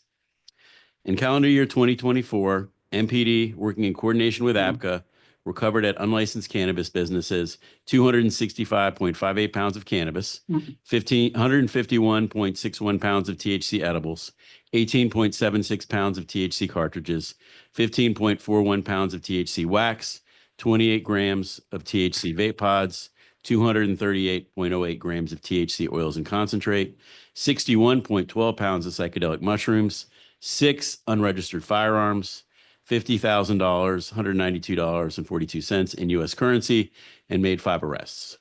Over $52,000 in additional U.S. currency has been recovered from unlicensed cannabis establishments thus far in calendar year 2025. Additionally, the work of the MSET, the work task force, has allowed the district to conduct over 160 inspections of unlicensed cannabis businesses. Of note, in calendar year 2024, DC Health embargoed unlicensed cannabis products at 74 different locations. In calendar year 2024, DLCP and DC Health also issued approximately 83 notices of infraction to unlicensed cannabis businesses. One of the most critical steps, which I think you've heard today, necessary to strengthen the medical cannabis program is APCA's implementation of the upcoming March 31, 2025 deadline that requires all remaining unlicensed establishments that applied during the statutory open application period to have their retailer or internet retailer license issued and be in operation on or before this date. There are approximately 33 retailers and internet retailers remaining that applied during the unlicensed establishment statutory open application period that need to be open on or before March 31, 2025, or have their alcoholic beverage and cannabis board approval rescinded or its license application denied by the board. By way of comparison, there were 17 licensed medical cannabis retailers in operation during part or all of January 2025. To assist with this process, APCA issued written guidance for transitioning unlicensed establishments prior to the end of January 2025. This written guidance has been posted to the APCA website and is being published in the DC Register. APCA will start taking enforcement action on Tuesday, April 1, 2025, against any remaining unlicensed businesses that applied during the statutory unlicensed establishment open application period that continue to sell cannabis and cannabis products at a location without a medical cannabis retailer or internet retailer license. Those establishments that continue to sell cannabis after March 31, 2025 deadline and without a medical cannabis license will be subject to closure by APCA and having the cannabis products seized by MPD. An establishment that is subject to closure will have 5 business days to request a hearing with the board. The board will then schedule a hearing within 5 business days and subsequently issue its decision within another 5 business days. APCA has 5 recommendations to the district's medical cannabis law for implementation on an emergency basis to further strengthen enforcement against unlicensed establishments. First, our agency recommends amending DC Code 7-1671.06B(a) to clarify that the exemption from compliance does not apply when the unlicensed establishment is selling Schedule I substances under district law. This will allow APCA to summarily enclose and padlock unlicensed establishments that apply during the statutory open application period when they are also selling Schedule I substances. Second, for clarity purposes, APCA recommends amending DC Code 7-1671.06B(a) to clarify that the exemption from compliance while their application is pending APCA review expires on March 31st, 2025. This is consistent with DC Code 7-1671.06B2 C1 that requires an unlicensed establishment to have its license issued and be in operation no later than March 31, 2025, or have its board approval rescinded or its application denied by the board. It is worth noting that the statutory open application period for unlicensed establishments ended more than 1 year ago on January 29th, 2024. Third, APCA is recommending that the definition of unlicensed establishment be amended to include businesses that sell and deliver Schedule I substances but do not sell cannabis. This will allow the district to summarily close and padlock unlicensed businesses that sell Schedule I substances such as psychedelic mushrooms and DMT that are currently able to circumvent the medical cannabis unlicensed establishment summary closure provision by not selling cannabis or cannabis products.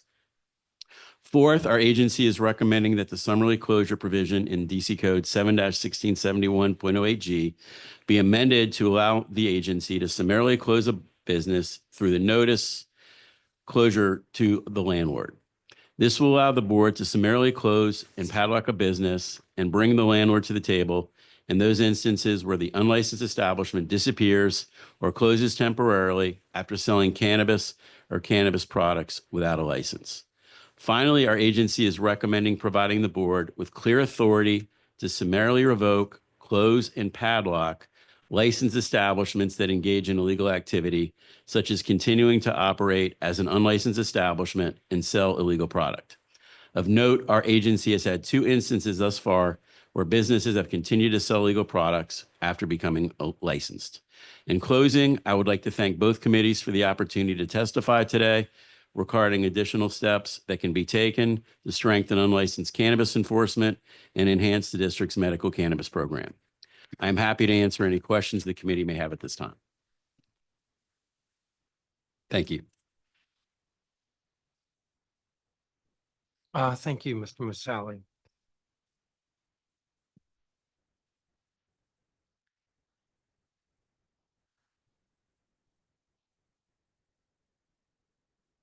Mr. Masali, cannabis sales were down in 2024 compared to prior years. For example, sales from dispensaries declined by $5.1 million when compared to 2023. What do you believe accounts for the decline in sales? Thank you for that question, Chairman. So for 2024, the primary reason is the start of adult cannabis sales in Maryland on July 1, 2023. This resulted in a drop of approximately 400 to 500,000 in monthly sales for some months. Medical cannabis sales had been improving, and then unfortunately, we had Maryland legalized adult cannabis sales, which started July 2023. And after a couple months, we started to know that. As you know, the district does not currently have adult cannabis sales, while Maryland does. It's worth noting that Maryland is the #1 jurisdiction state that purchases medical cannabis from our licensed dispensaries. And so that was a huge impact. The other thing I want to highlight. Well, that would be a positive impact, not on dispensaries, but on the cultivators. Well, the point I was trying to make with that is you had a number of Maryland residents that were buying at our licensed stores. And then once you had adult medical cannabis sales in Maryland, then they started buying in Maryland. Yes, but then didn't you just say, but Maryland is buying product from DC? They still are, but not to the degree they were. The point is I thought you before. meant the state of Maryland or the businesses. No, you mean the Maryland consumers. Right. I'm The point I was trying to confused. make. Go ahead. Sorry, you go ahead. No, I'm confused. What were you saying about Maryland? The point I was saying is that by Maryland legalizing sales, you have less Maryland residents buying in DC. Okay. Okay. The second thing I think that's worth highlighting, which is really the importance of this March 31, 2025 deadline that we talked about, that we don't want extended, is that because these unlicensed operators were exempt from enforcement, we started to see a shift from gifting. I think we've heard a little bit about gifting today. And these unlicensed stores have moved from gifting to straight out just selling cannabis. So I think by these stores that were exempt from enforcement, being able to sell cannabis, that's significantly hurt our licensed medical cannabis program, which is why we can't have that March 31st deadline extended. The concern when you say we can't have it extended is that the council would extend it or that ABCA would extend it?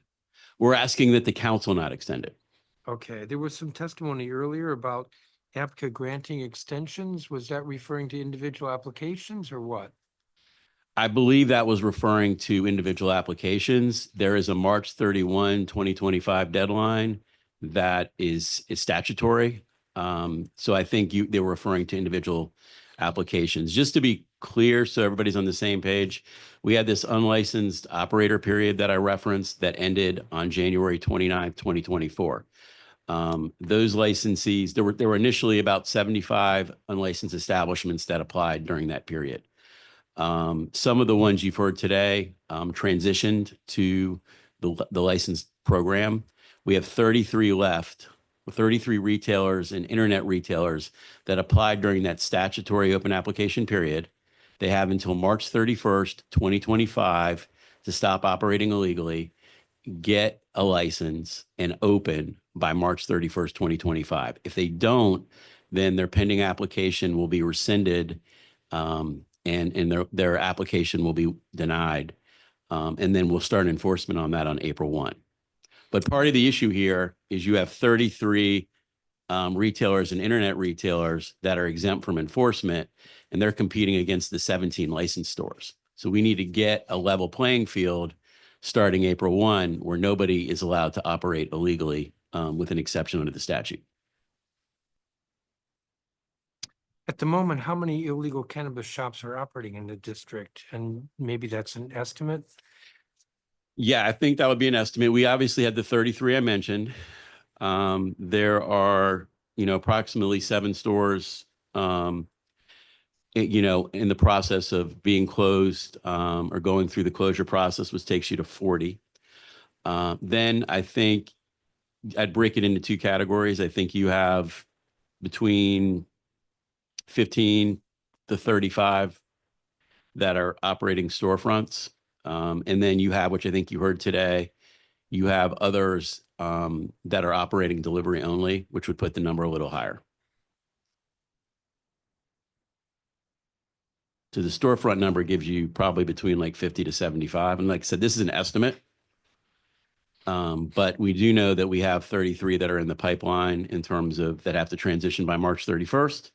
And then we know we have 7 that are, currently in somewhere in the summary closure process. 33 plus 7 plus 15 to 35. Those are brick and mortar. And Plus then that the takes you 50 to 75, but you also have, which are more, you have stores that are operating delivery only. So that would make the number higher.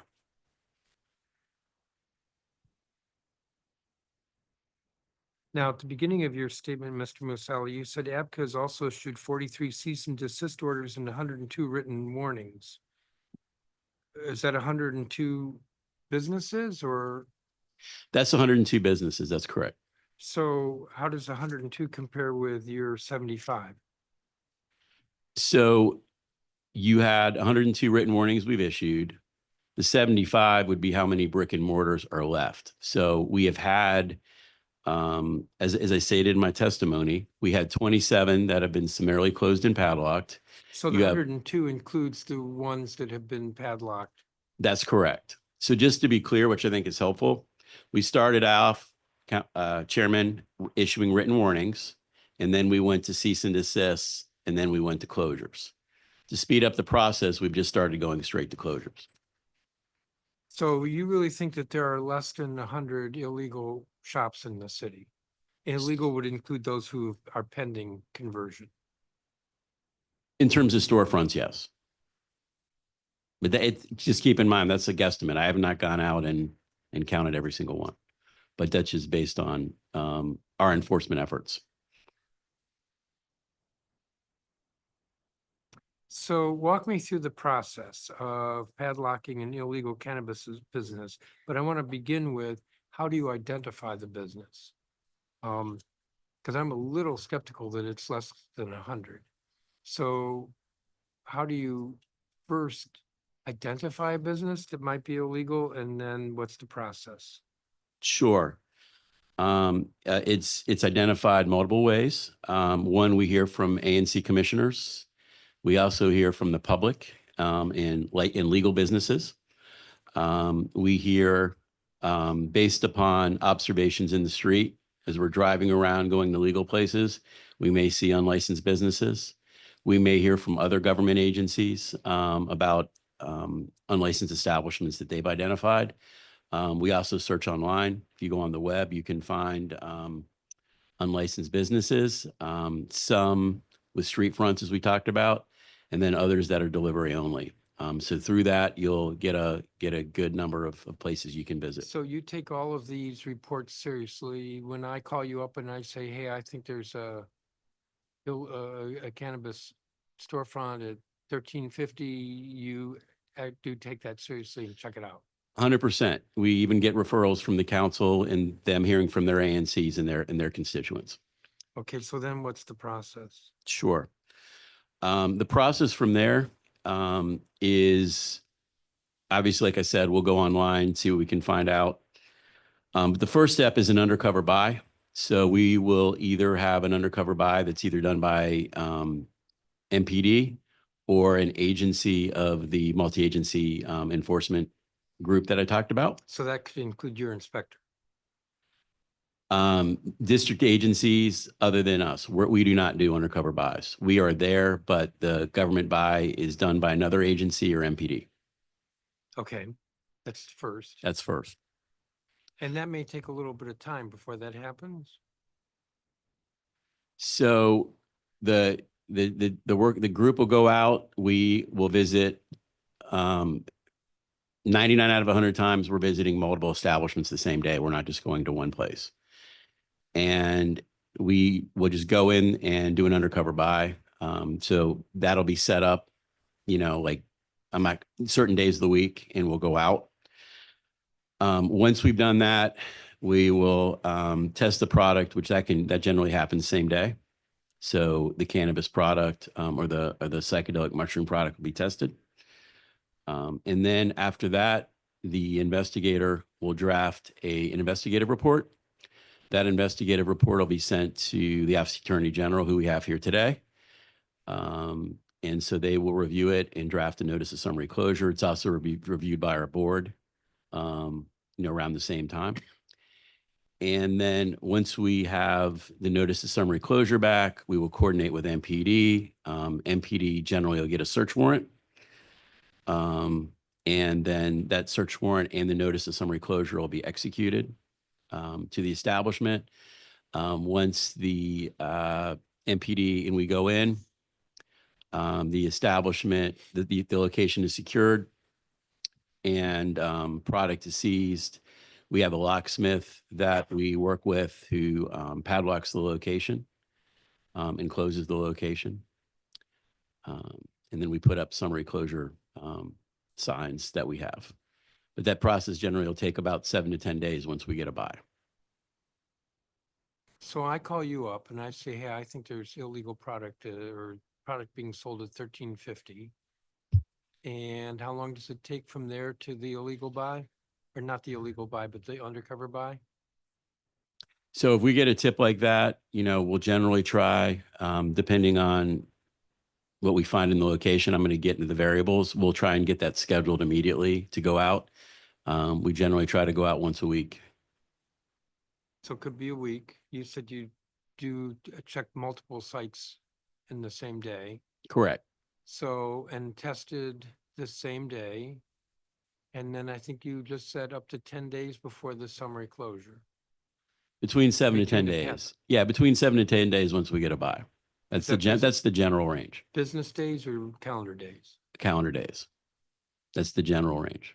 And There's always exceptions. before the summary closure, there's a report and report goes over to the Attorney General? Right. So our investigator drafts a report. It goes to the board and it goes to OAG to draft a notice of summary closure.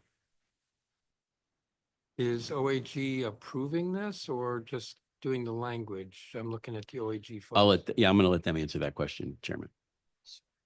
Good afternoon, Chairman Mendelson. So my name is Kimberly Johnson. I'm Chief of the Civil Enforcement Section. So when we get a referral from APCA, our attorneys will then review the document, the investigative report. We will also check for legal sufficiency. We will interview the investigator and any available MPD officers who may have been involved in the undercover buy as well to confirm that we have the facts there to support summary closure under the law.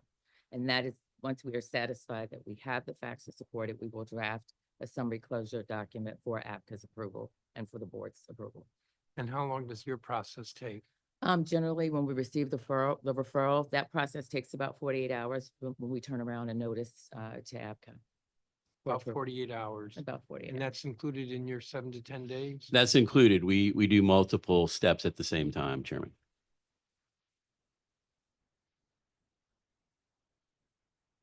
Okay, and then it's closed, padlocked, and then the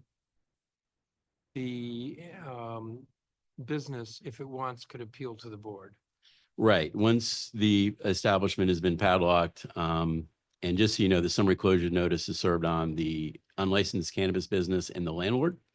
So either the landlord or the unlicensed establishment or both can request a hearing. They have 5 business days from service of the notice to request a hearing. So 5 business days to request a hearing. Once we get a hearing request, the board is required to hold a hearing within 5 business days. Everything's 5 business days. And then after a hearing is held, the board has to make a decision also within 5 business days. So OAG reviews the process, drafts the notice, it then goes to the board. Has the board ever said no? No, they have not. Okay, we've been joined by Councilmember Parker. I'm going to turn to him. I have some more questions after that. Councilmember Parker? Thank you, Mr. Chairman. And I'm going to pick up right there. But first, I just want to make sure I have the numbers right. So there are 17 registered or legal cannabis shops. Is that accurate? No, let me clarify. Thank you for joining us, council member. The 17 number is the number of licensed stores that actually sold cannabis product during the month of January. So the 17 is the legal licensed stores, is 17. So if you go onto our website, Well, how is that different than what I just said, respectfully? Oh, I thought you said 17 unlicensed. I'm sorry, maybe I misunderstood. No. So we have 17 licensed registered cannabis shops in the district That are currently open. that are currently open.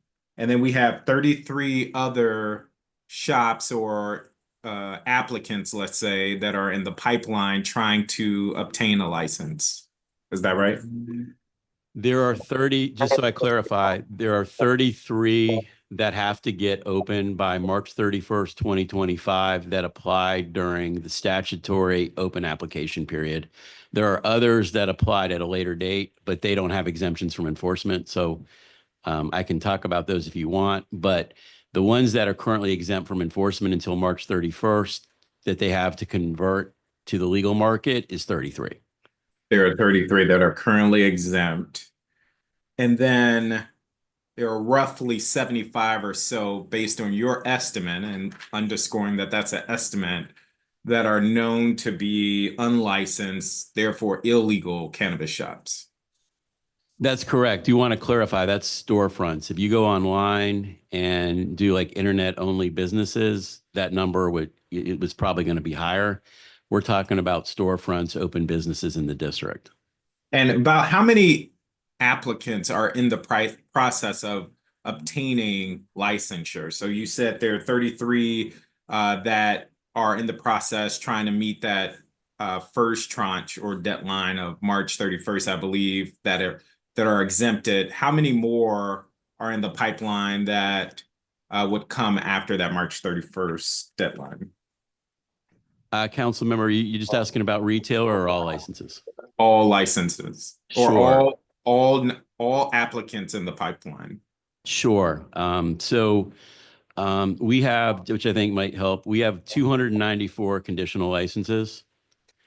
So of those 294, 61 are for cultivation centers or cultivators. 51 are for manufacturers. About 150 are for retailers. 27 are internet retailers. 4 are for couriers. And then we have 1 testing lab that's a conditional approved. So we have about 294 conditional licenses, but that's all license types. That's all license types. But about Okay. 150 conditional retailers. Got it. And just to make sure I'm crystal clear, that roughly 75 estimate, those shops, whether storefront or retail or online, they are not represented in that 294 conditional licensure number. Is that right? So the 33 number I gave you is not allowed to apply for conditional license. So they're not included in there. They are not in that. However, when we go out to do our closures, warnings, cease and desists, a number of the places we go to have applied for a conditional license. So when we summarily close and padlock a place, they may have applied for a conditional license. However, a conditional license does not exempt you from enforcement. A conditional license means you don't have a location. So you may have a place that gets a warning, cease and desist, or closure that is also applied for conditional license. I don't know if that helps. That does help. I just want to make sure they are not exempt from enforcement, although their application is still in process. In other words, they may receive a summary closure in February, but perhaps their application will be approved in May, for example. That's correct. And so when we've taken action, we haven't necessarily prevented them from moving forward with their application at a later date. We're not necessarily trying to prevent them from coming in the market, depending on the facts of the case. But we obviously can't just have everybody operating and selling cannabis illegally. So now, a nuanced perspective to that question. If you get a report about a shop and you do your investigation, you issue a summary closure, and they have not applied to become legal or to receive a license, why would we allow that individual to enter the market? Put differently, if you have someone that is clearly trying to escape the laws of the district, why would we provide them an opportunity to obtain a license in the future? If they haven't applied, we don't have any more open application periods. If they haven't applied, they're not going to be able to get a license. But based on the process you outlined with the chairman, it would seem to me there are still avenues for them to operate in the district, because after a week of your undercover buy, then there is about a week of the summary closure, then the 5-day reporting, the board has to vote. I'm assuming if the board wanted to, they could say, we vote down this summary closure, which in theory would mean that shop would have to operate or be allowed to operate. Is that right? If the board voted down a summary closure, could a place continue to operate? Sure. But has the board ever voted down a summary closure? No. But they could. Yes, they could. They have not, but they could. So You're absolutely I guess right, my they could. push here Right. is there's a ambiguity in the law where we technically could allow someone who is breaking the law to still obtain licensure. And so that's helpful. I want to keep going.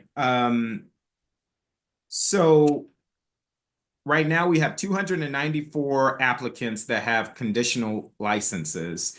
When do you estimate that they will all receive a review and an up or down vote whether or not they are licensed to operate in the district? A good question, council member. I think it's important to clarify the conditional license is good for 2 years. That's a statutory date that the council, it used to be 1 year and then the council extended. The legislation I referenced that took effect on November 13th on an emergency basis of 24 extended the conditional period to 2 years. So they have 2 years to find a location. And then the conditional license expires. And so do you have the date of the last applicant to date that has sought out or that has received that conditional license?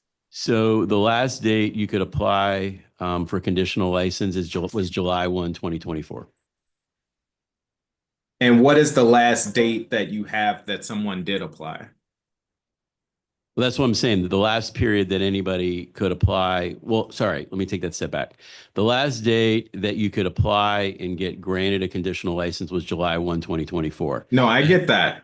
That was the deadline. But Right. that doesn't mean that someone actually did apply on July 1, 2024. What I'm asking is when you look at the queue, what was the last date that someone applied on or before July 1, 2024? Well, the last date that we received applications that are moving forward is July 1. We received about Okay. 100, we received, just to clarify, we received about 105 applications on that day. Got it. That is helpful. So by July 1, 2026, everyone should have gone through this process to obtain licensure. That's fair. Got it. Okay. I know my time is ticking.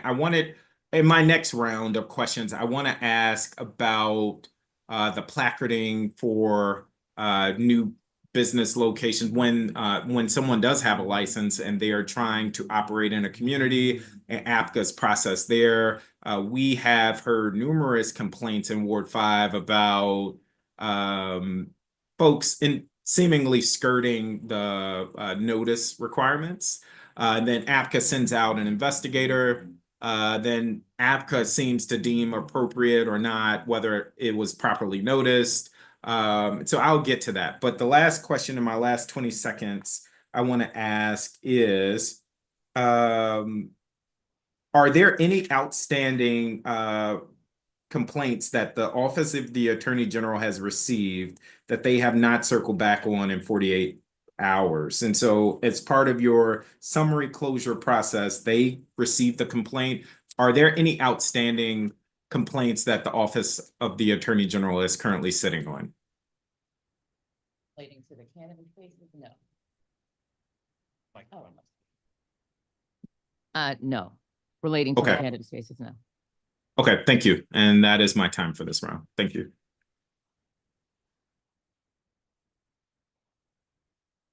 Thank you. So, Mr. Musali, when you testified about, let me see, just to be, so that I'm clear that I'm clear. There are 33 pending applications. These were the so-called I-71 conversions. Those are storefronts. And then of the conditional licenses, 150 dispensaries, the conditional, they don't exist. They don't have a location. Their application conditional means they don't have a location. The point I was trying to make is when we go out and do enforcement, some of these places that applied for a conditional are operating illegally in the district. We take As enforcement. in they have a location, even though their conditional license says they don't have a location. That is correct. That is 100% correct. You have this MCET. MCE. Yeah, the medical cannabis enforcement team, that When is, does that get organized? I can get you this exact date, but it was in 2024. So it's been around a while. Yeah, it's started with warnings and cease and desist orders. And we've moved on to closure. Because I think I was unaware that there was this multi-agency task force. That's why I was asking when it got. Yeah, I don't have the exact date. Clearly, it's been around at least 6 months.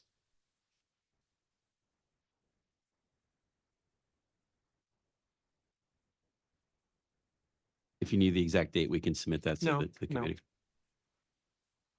I mean, that's following the same model that New York City is. That's correct. We have, yeah, a lot of our enforcement that we worked with the committee on is based upon the New York law. That's correct. Now, agencies never like to testify critically of another agency, but are all we working well together in this multi-agency task force? We are all working well together right now. I think that I think one of the major things that helped was the November 13th legislation. I think moving from away from warnings and cease and desist to closures has been a huge impact. One of the main things with the November 13th law is it allows us to do a summary closure and padlock if the labeling and packaging isn't in compliance with law. So that's been really the game changer for us. We have OAG, who's an incredible team player here. And then MPD has been doing the undercover buys with us in addition to buys that are done by other government agencies, and issuing and going out with us and doing the closures. Like I said, we've done 10 closures in the last 28 days. We did 2 yesterday. So the November 13th law has allowed us to step up the pace of the closures, which I know has been a concern. Give me a second here.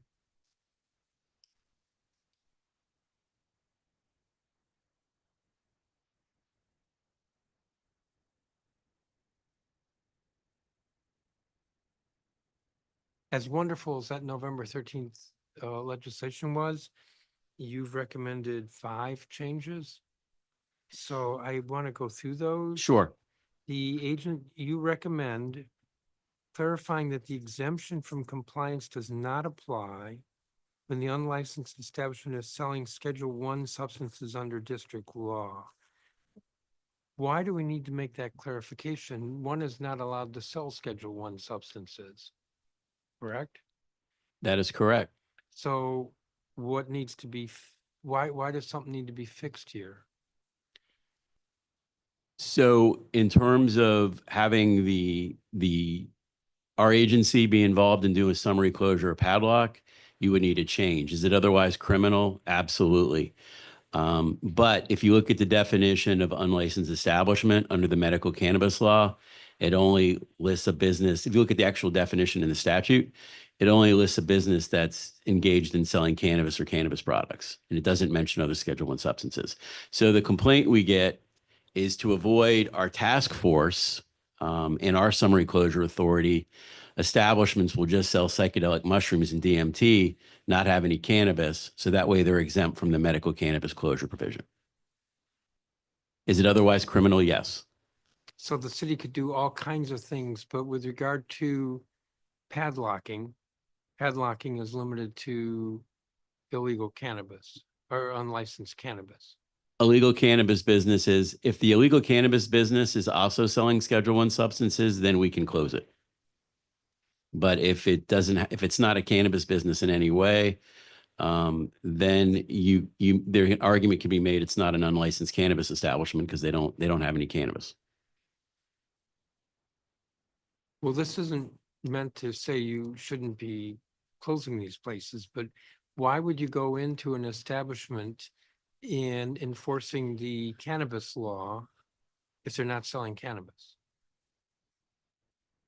Did that make sense? Well, I understand your question. I think for members of the public, ANCs, from a public health and safety issue, I think that what we hear from the public is that these places should be closed. Well, yes, but I'm calling you up and saying 1350 is selling illegal cannabis, and then you go in and find out there's no cannabis? Or I'm calling you up and I'm saying 1350 is selling mushrooms. So I think the best way to say it, we may go out in a place that has cannabis, maybe they got a warning or a cease and desist. And so they say, okay, that's fine. We just won't have any cannabis or cannabis products. And then they just sell mushrooms. So they're gaming the system. That's correct. That's my point. Well, no, I didn't see that here. That's your Yeah, point. right. But They're gaming the system and we're saying, let's close the loophole. the second recommendation, clarify that the exemption from compliance while the application is pending expires on March 31st. Did I read that right? That's correct. Because we say that one place, but we need to say it 2 places? So I think as you've heard from us, we want to make sure that that the statutory deadline does not get extended past March 31st. There are provisions in the law that allow you to continue to operate while there are appeals pending. You can file a reconsideration on your application, go through a process. If your application gets denied, we just want to make sure that the law is clear that once the board denies your application after March 31st, that you cannot continue to operate while any appeals or reconsiderations are pending. And that's what that second clarification is. That's correct. That's what we're just trying to clarify. We believe that after March 31st, nobody should have any exemptions from enforcement from our agency. So not just say it in one place, but say it in another place as well. That's correct. But The other place deals with possibilities like appeals. And That's correct. third, ABCA is recommending that the definition of unlicensed establishment be amended to include businesses that sell and deliver Schedule I substances but do not sell cannabis. Isn't that sort of the same as the first point? No, the difference here is you have the 33 unlicensed cannabis establishments that are exempt from enforcement. That They was may, the first one. I interrupted you. it's okay. No, so you could have one of these 33 unlicensed cannabis establishments that have to convert by March 31st. They have cannabis. They're not just selling mushrooms, they have cannabis, but they're also selling Schedule I substances. To make, I guess, the attorneys happy and close these places for selling Schedule I, it's important to clarify that your exemption from enforcement from our agency does not apply if you're selling products other than cannabis.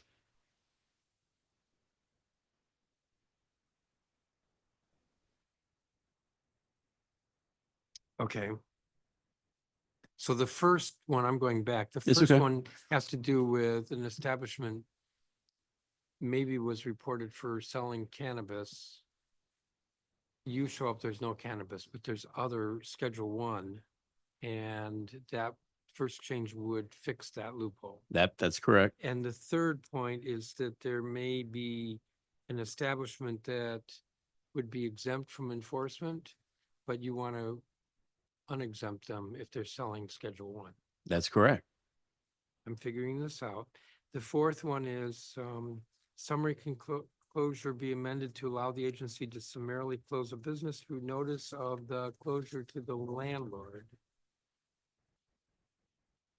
Does that mean notice to the landlord and not to the establishment? No, so we want to give notice to the landlord too, but the way the law the way the law currently states is the notice of summary while the landlord gets a copy of the notice, the law says that the notice of summary closure has to be into an unlicensed establishment. Has to be what? To an unlicensed Yeah. establishment. So we want to include landlord because what happens is a couple things. One is sometimes these unlicensed establishments close temporarily and then reopen at a later date. Then two, it's not clear who's running the establishment. They'll change trade names, sell the business, what have you. It may be that we have an unlicensed sale at a business, we get a buy, and then 2 days later, there's nobody there. So we want to be able to do a notice of summary closure to the landlord. It brings the landlord to the table, allows us to deal with making sure there's no unlicensed cannabis sales at that location in the future. So to restate, you show up at 1350. Correct. You did an undercover buy. It's a reason to close it. You've gotten all the paperwork. You show up at 1350, there's nobody there. That's correct. And you want to still be able to padlock it. So you serve it, we would amend the law to say just serving the landlord gives you the ability to do that. That's correct. Finally, ABCA is recommending providing the board with clear authority to summarily revoke, close, and padlock licensed establishments that engage in illegal activities such as continuing to operate as an unlicensed establishment and sell illegal product. You can't do that now? We can do a summary revocation, which we've done too, but the summary closure and padlocking is of unlicensed establishments. It doesn't include licensed establishments. Oh. All right, I'm out of time. Councilmember Parker? Thank you. I would just note that I think these proposed changes make a lot of sense, and I appreciate the agency's focus on enforcement and making sure we keep district residents safe and that we honor those who are abiding by district law. Thank you, Councilmember. Yes, I wanted to just quickly follow up. What is the penalty for these bad actors beyond closure, whether that's the actual culprit who's selling cannabis in an unlicensed shop or for the landlord? Sure. As I stated, in addition to the closure and padlocking, we're seizing the illegal cannabis product. We're also, MPD is seizing any cash that may be on hand. I think I indicated we've, since we started this, we've seized over $100,000 in cash. We do have the ability to issue fines, and that's something as we get past the March 31st date, we will look at fines for both unlicensed establishments and landlords. When we looked at New York, the problem New York had is they issued all these fines, but then none of the fine money was collected. It's just difficult because there's no license to do that. When we've looked at in New York, what's been successful, it was getting these places closed and padlocked. Also important that product be seized in addition to any money on hand. That's kind of looking at success New York's had. We've tried to model that in terms of plus closing these businesses brings the landlord to the table because, you know, at some point they eventually want to get the keys to their property back. And have you encountered a closure at the same location, but of different applicants or of different individuals? So the reason we brought up the landlord closure piece was because we had a warning and a cease and desist for, let's just say, business one, unlicensed business one. We did an undercover buy, and business one's argument is the undercover buy was business two running it, not them. So OAG redid the summary closure notice for business two, who was allegedly operating there. And then, of course, both businesses just disappeared. But that's why we want to go after the summary closure for the landlord, because we don't want to get into, hey, look, landlord, you're operating an illegal business here. We're going to do a summary closure.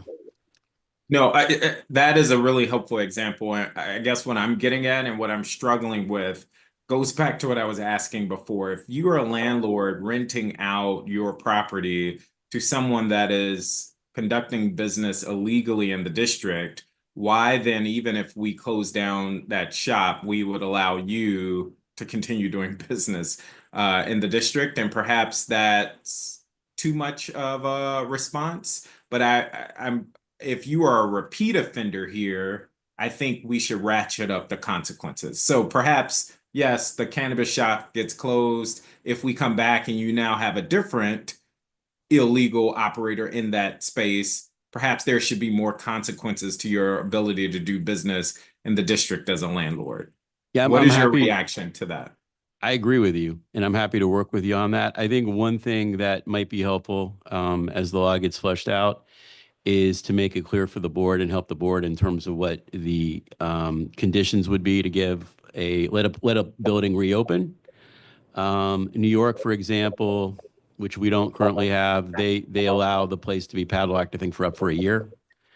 We don't have any terms of limit on how long a place can be padlocked for.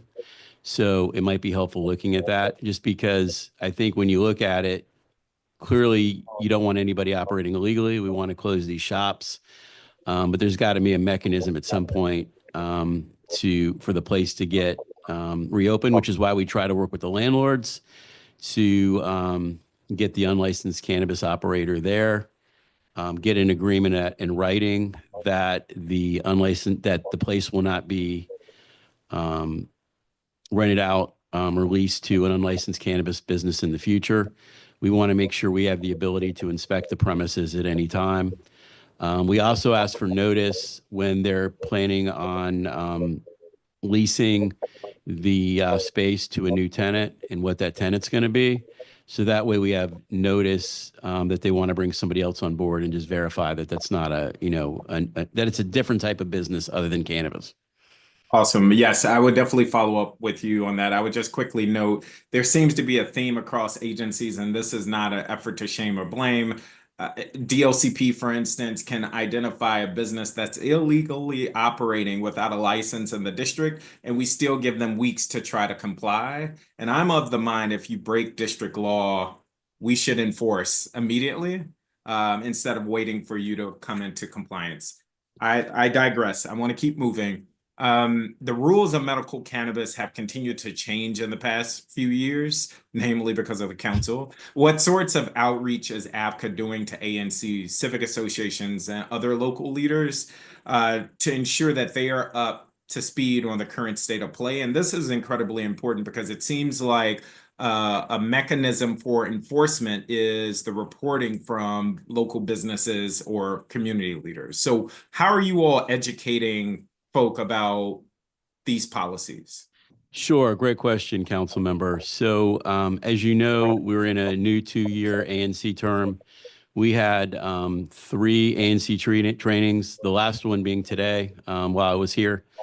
We had one last Saturday, and then I think last week where we did a 2-hour training, question and answer. Both myself, the chairman was there, and other members of the board, where the training was for all ANC commissioners. So that was well attended, where we went through all the new changes to the medical cannabis law, both in licensing and enforcement.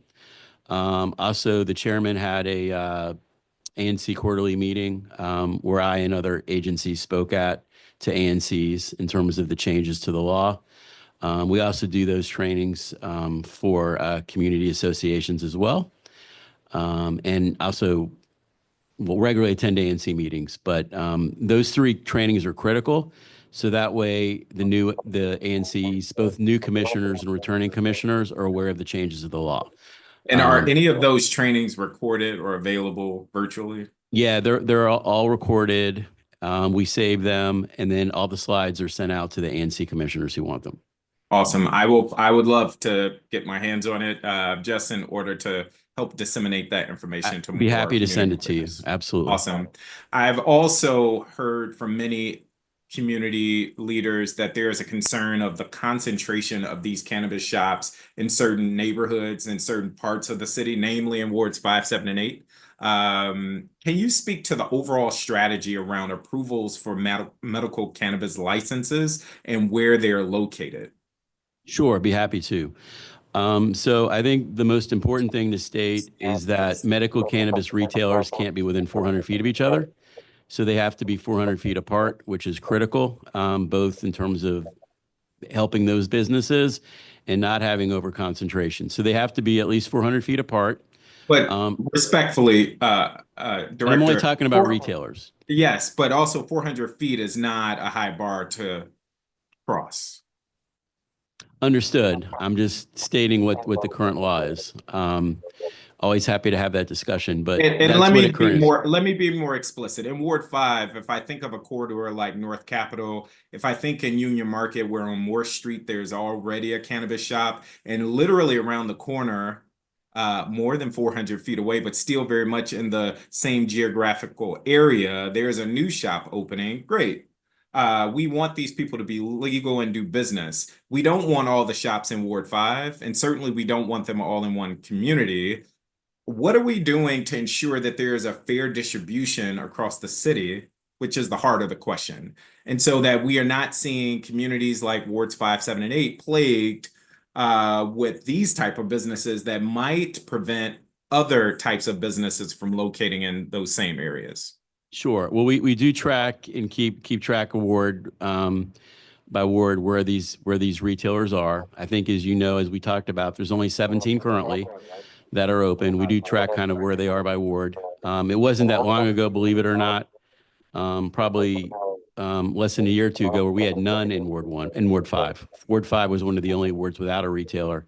As you know and mentioned, we now have one in Union Market. So I'm happy to have that dialogue with you. We're concerned about overconcentration. As you know, the council recently prevented them from But being. I'm Go ahead. not, I'm sorry, just for the sake of time. Yeah, One, sure. I would love if you could share where those 17 businesses are located. I don't have that readily available. I'm obviously familiar with Ward 5, but what is the actual process for determining where these businesses can locate? Who gets to determine that? It's the board. So I'm happy to have a discussion with you, with them and the board. The board is obviously going to be the one who decides, but just to be real quick. And to be clear, is the board voting on location as part of their affirmative vote for licensure? Or are they voting for licensure and you go out and figure out a place to locate, kind of like how our charter schools do? The charter board is voting on a charter, and then it's up to the leadership to figure out a location. So you have to have eventually have a permanent application with a location that gets placarded with notice to the ANCs. And that application has to be at least 400 feet from another retailer. Can't be within 400 feet of a school now or a DPR rec center. And then daycares within 400 feet can now file a protest along with abutting property owners or property owners across the street. Once you have a location, that gets notice to the ANC. The board is looking at that location when they hear from the ANC. And if they don't hear from the ANC, they can still look at that location. Okay, Mr. Chairman, if I could have literally one more minute, because this is relevant. You never trust an elected official when they talk of time. However, Mr. Parker, yes. And so there is a new proposed location for Union Market. The placard for this business was placed 8 feet in the air. I have pictures of it with a measuring tape to show that the placard was 8 feet in the air. When a complaint or a protest was filed, APCA's board said, we sent one of our investigators out and they said it was properly placarded. And so as a result, obviously the community did not have an opportunity to weigh in on the location of said business. Even when I called to inquire about the process or the ability for community members to weigh in, they were denied. One, I'm flagging this as a huge concern, but also I'm seeing I'm running out of time. But just very quickly, can you weigh in on, again, the specific determination the board makes on approving a location? I'll leave it there. What is the specific determination the board is weighing in when approving a location? Well, like I said, it's going to depend on whether or not a protest was filed. If a protest is filed, it's a contested case, right? And they're going to hear the case. I do want to emphasize, though, that in all these retailer cases, notice is given to the affected ANC. If there was some instance where there wasn't notice given to an affected ANC, we would obviously replacard that, right? And start the ANC's period over. But respectfully, in this instance, let's say the ANC is asleep at the wheel. I'm not suggesting that is the case. I think we can all agree a placard that is placed 8 feet in the air does not empower the community to fairly weigh in on the location of a cannabis shop. Would you agree with that? 8 feet in the air, I hear you. I think without getting in naming any cases, the investigator went out, obviously didn't find it 8 feet in the air. We can always talk offline about that, but I mean, I think that's a question of fact, but 8 feet in the air, I hear you. But if the investigator goes out and takes pictures and doesn't have it 8 feet and the investigator's not necessarily the tallest person, we can talk offline about that. Okay, I'll leave it there, but I have pictures of the placard being 8 feet in the air. Now, I'm not sure if it was moved, but what I do know is that Ward 5 community members are upset that they did not get an opportunity to weigh in. And I just would say, I don't understand the harm in allowing residents to weigh in, especially when there's another facility literally around the corner. I digress. Thank you, Mr. Chairman, for letting me kind of vent there in this hearing. Happy to talk offline, council member. Thank you. Thank you. Mr. Masali, there were a couple of moments when you wanted to say more. Do you remember what those were? I got to say it. I just wanted to make it clear for the record that notice is sent to every affected ANC. So I just wanted to make sure that was on the record. Okay. I think you testified to this, but there was also testimony that APCA still has only one cannabis inspector. Is that enough? So clarify a couple things. So we have one, we posted 2 positions, conducted interviews. I identified 2 candidates. So we're currently going through the offer process and hope to have 2 additional cannabis investigators on board shortly. We've identified those candidates and we'll work with DCHR to get them on board. To answer your question, we have the investigator we do have is sufficient to do what we need to do. We may go out, just by way of example, we'll go out like on a Friday and we'll get 6, 7, 8 buys, and then we have 6, 7, 8 places we can close. So the advantage we do have is we're using MPD to do undercover buys and other district government agencies to do undercover buys. While there's one applicant investigator, we're using MPD resources and the other district government resources, which gives us a good amount of people to do undercover buys and do inspections. And you know, But that's- it's yeah. always helpful to have more resources, and we're very excited to get these 2 new people on board. I was gonna say there is a contradiction. If one is enough, then why are you hiring 2? Although you just said more resources are helpful. More resources are better. It can't hurt. Um,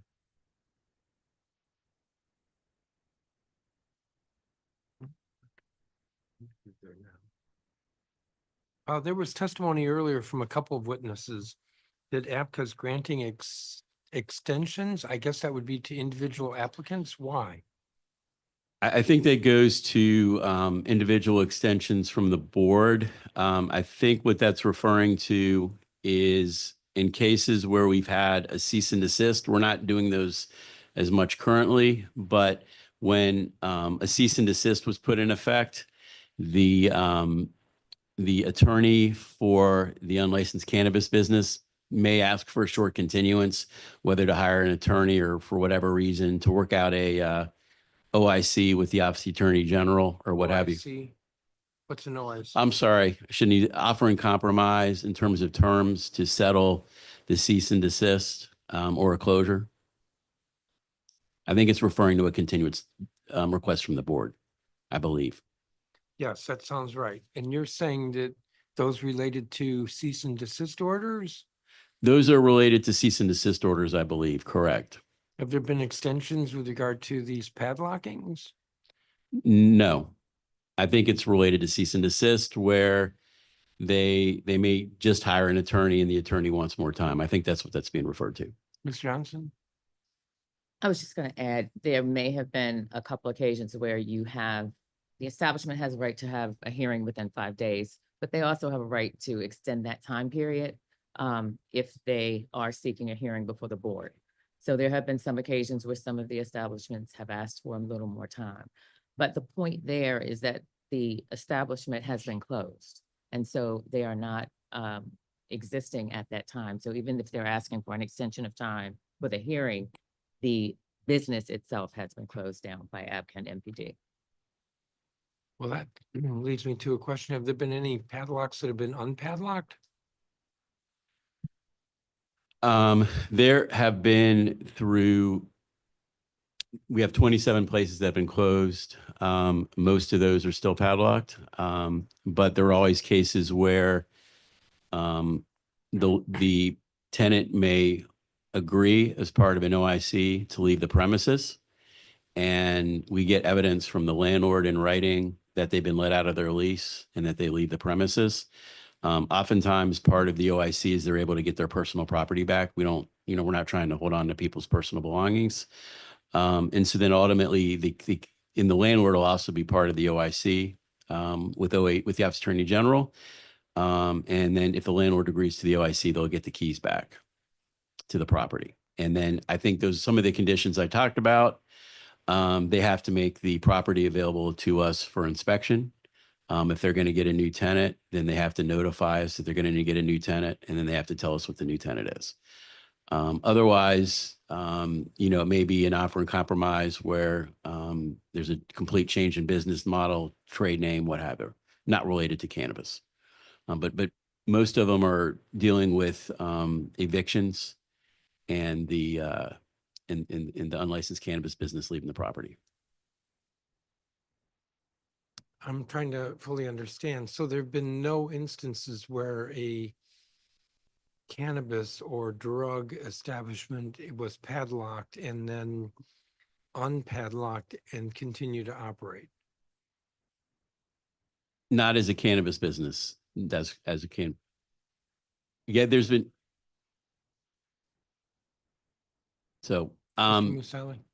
I'm not aware of any continuing to operate as a cannabis business. So, I mean, there may be new information I don't have, but there's been times where they've been unpadlocked, but should not be operating as a cannabis business. So there might be a couple instances where Joe's Place was padlocked and then they reopened as Joe's Place, but you believe they're no longer selling cannabis. That's correct. But that's a few instances, not many. That's correct. And your explanation is that you've received assurances that they're no longer selling cannabis. Right. We have what are called offers in compromise between the Office of Attorney General and the unlicensed business, where they agree to terms to reopen. And oftentimes those are with the landlord.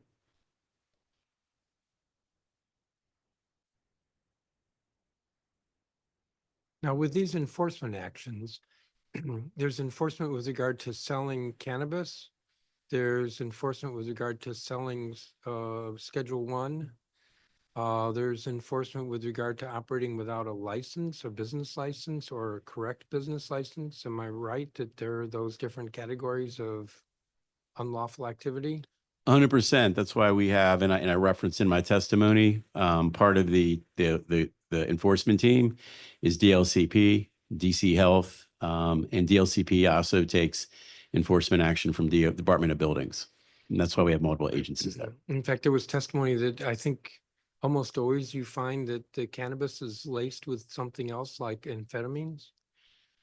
Right. So when we have an unlicensed buy, generally that product is tested, usually by almost always by MPD. And that can then show up when it's tested for amphetamines. And almost always you're finding something like amphetamines in the product. In the majority of the cases, that's fair. Okay, so all these are violations of law. Agreed. That was an easy question. That was a softball. Yeah, that's an easy Yes. question. But it's set up for the next question, which is what about prosecution? So ABC doesn't, or APCA doesn't prosecute. Attorney General prosecute or U.S. Attorney? Do these get referred to the U.S. Attorney? Sure. I think I mentioned in my testimony, I think 5 arrests. That was for 2024. That was probably guns. So part of it is the guns that lead to prosecution. If product tests positive for amphetamines, the U.S. Attorney's Office has been willing to prosecute. So if you get a positive test for amphetamines, guns obviously is another basis that they would prosecute. So those cases and those arrests get prosecuted by the U.S. Attorney's Office. So what were the arrests? Do you remember? There were only 5. The arrests are for 2 different categories. One is an unlicensed firearm. The other is that they product tested for amphetamines. And what MPD is doing in terms of the arrests is if they can identify the person that sold to the undercover, whether that's the owner or another employee, and you can verify that that's the person who sold to the unlicensed, undercover, the UC, then that person can get arrested and has been arrested. Well, if it's arrests for amphetamines, it sounds to me like in very few instances is there an arrest. If a majority of the buys have tested positive for amphetamine, but there've been only 5 arrests and at least a couple of those were for guns, that says to me that most of the buys that were found to be laced with amphetamines did not result in an arrest. Is that a reasonable inference on my part?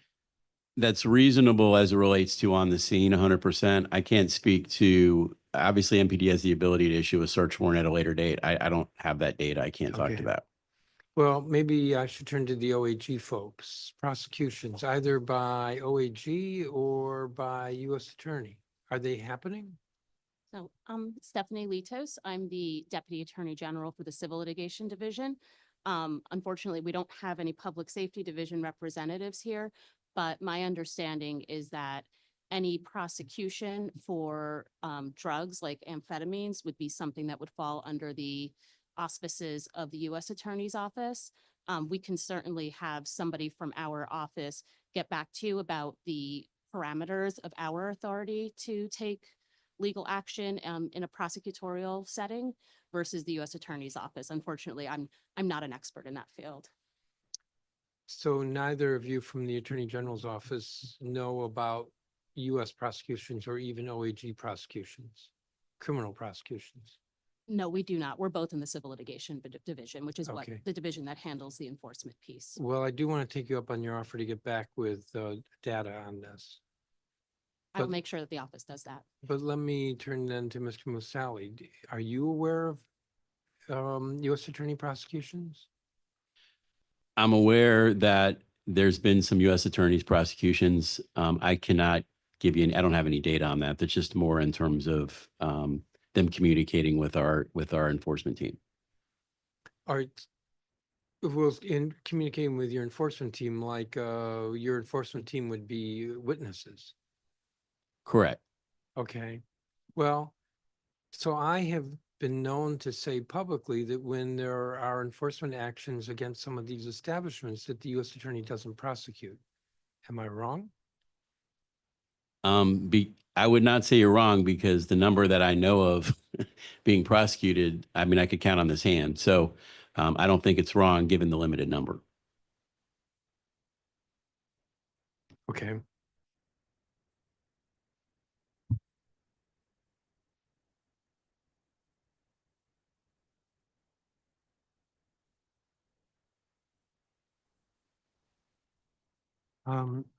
To Ms. Johnson or Ms. Litos, what, if any, additional resources, including FTEs, does the Office of the Attorney General need to support APCA in its enforcement efforts? Thank you for asking. And first I want to make clear that we are very supportive of the enforcement efforts that are currently taking place and of an increase in enforcement efforts. We recognize how important this work is, and the attorneys in our division and specifically in the civil enforcement section have been working hard to work toward getting these facilities shut down. We began handling these cases, receiving referrals from ABCA in late August of 2024. So right now we've been doing that for about 5.5 months. And we've done that without any additional resources being provided to the agency as part of the legislation. And so over this period of time, what we've come to learn is kind of how long it takes us to take on these cases. The cases are done on a very truncated timeframe, a really short timeframe of 5 days for a hearing to be requested and then 5 days for the hearing actually to take place. And so that means that the attorneys who are handling the cases have to put a lot of time in over a very short period of time to get these cases ready for us to be able to bring these cases in front of the ABCA board. We estimate that a simple case where there is no hearing takes us about 8 hours to handle. A case where there is a hearing takes about 20 hours to handle. With any kind of increased enforcement, obviously that's going to require increased resources. In looking at what we've seen thus far and what we believe is going to be coming in terms of increased enforcement, particularly with looking at both the unlicensed and then and making sure that the licensed facilities are also acting within the law, we believe that 2 additional FTEs is what is required for us to be able to handle the cases on the short time frame that is necessary in order to get this done. How many of these hearings have taken place? So currently we've had, I'll let Ms. Johnson answer that. To date, we've had 4. We certainly have more that are scheduled in the upcoming weeks, but we've had 4 hearings to date. And these are hearings appealing the summary closure. That's correct. For the board. And is the board granting any of these appeals? As They- opposed to denying them? They have a right to have a hearing, I guess. Correct, That's I what get we're- that. Yeah, they do have a right to have a hearing and to be heard to challenge it. And so, yes, the board is allowing the hearings to go forward. But we have had 4 hearings to date. The board has affirmed the summary closures in all of those cases. And you expect more? That's correct. And additional resources would be, you estimate, 2 attorneys. That's correct. Last year, the council added provisions to our medical cannabis law that allow the district to bring an action to enjoin a nuisance defined as any, quote, unlicensed establishment where cannabis is sold, exchanged as part of a commercial transaction, delivered, or permitted to be consumed, unquote, to bring that action in Superior Court. Has the Attorney General filed any such actions? Our public advocacy division will handle those actions, and they have not filed any nuisance actions thus far. Do you know why? Yes, we believe that the best tool for actually achieving the purposes here, which would be to close down these facilities, is through the summary closure process. It's significantly faster. We discussed the 5-day timeframes. If a nuisance case is brought in Superior Court, it will go through the entire Superior Court process, which can take months at best and potentially years, particularly with the backlog of, or with the dearth of judges that we have on our court right now. So taking on a nuisance action would require significantly more resources and would actually slow down the process, whereas the summary closure process allows us to move forward quickly. Could both the actions be pursued? That is the padlocking, but then the nuisance? Are there damages in a nuisance case that would be profitable to the district or more painful to the illegal establishment? I am not personally familiar with what the damages would be in a nuisance action as our public advocacy division is handling that. We could provide you information about what the potential damages in the nuisance action would be, unless Ms. Johnson is able to answer that question. Actually, I do not have that information either, so we can certainly provide that. Well, I'll take you up on that offer too, if you could give us more information on that. What, if any, other tools or authority could be granted to the Office of the Attorney General that would enable more effective, efficient enforcement against illegal cannabis shops? Other than the 2 FTEs, we don't believe that there are additional tools or authority that we need. And we gave this a lot of thought to see if there were kind of creative ways that we could think about adding additional resources or tools that would allow us to achieve these purposes.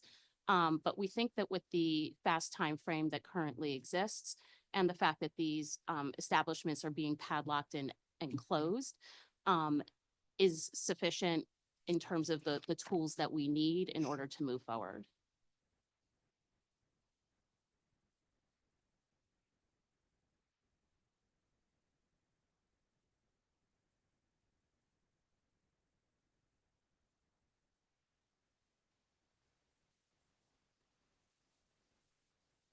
Give me a second.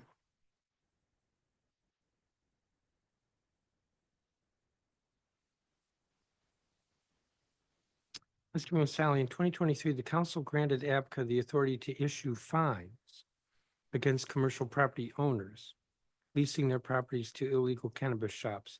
How many notices have been issued to commercial property owners?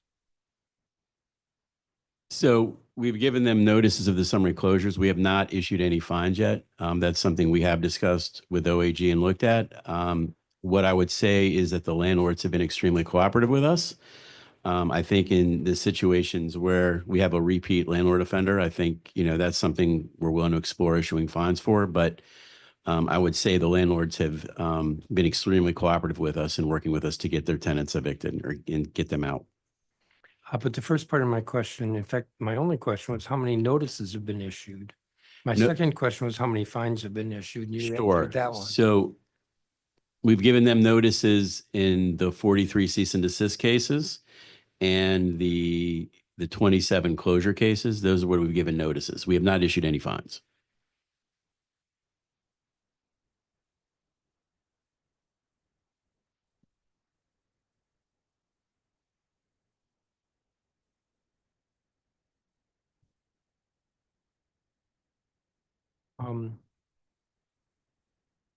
Mr. Musali, we've heard from several manufacturers with conditional licenses that they're having a very difficult time finding appropriately zoned properties to locate their businesses. There was testimony about that. What, if anything, can we change in the law to make it easier for them to find suitable properties? So we do work collaboratively with zoning. It was fairly recently where they expanded where type 1 manufacturers could locate. That's resulted, and that included downtown. That has resulted in several manufacturers under the new expanded guidelines finding a location. So that's been good. We continue to have the dialogue with that agency. I will say that we do have, in working collaboratively with zoning, legislation that we hope to have submitted to the council shortly that will help expand the ability to expand the variety of medical cannabis products. That legislation was worked on collaboratively with zoning. So we expect to have that fairly soon, and have a discussion with the council on that once it comes down here. What would that do again? You said expand the number of products? It would allow for, similar to the on the alcohol side, we have what are known as like brew pubs, wine pubs, distillery pubs. It would be the same model on the cannabis side. So it would allow for the manufacturing of cannabis products and expanded types of zones than currently are allowed. It would have some retail component that we would have to kind of work through to be in compliance with the zoning rules, but the legislation was worked on with zoning. That's where it's been collaboratively with them. All right, maybe I should just wait for the legislation because I'm a little confused. You know, the council cannot zone. That's an area that we can't touch, so we can touch licensing. So I agree with everything you said, because this language was worked on and collaboratively with zoning, and they've agreed to the language. This is something that they feel comfortable in implementing. Yes, I got that, and I guess I think is legally sufficient for us to be able to legislate on. That's correct. The legislation has a legal sufficiency. That's correct. So you're working on that and we'll send it to the council when? The legislation's going through the IQ process, so it could be very shortly. IQ, or it could be very long. Things get lost in IQ.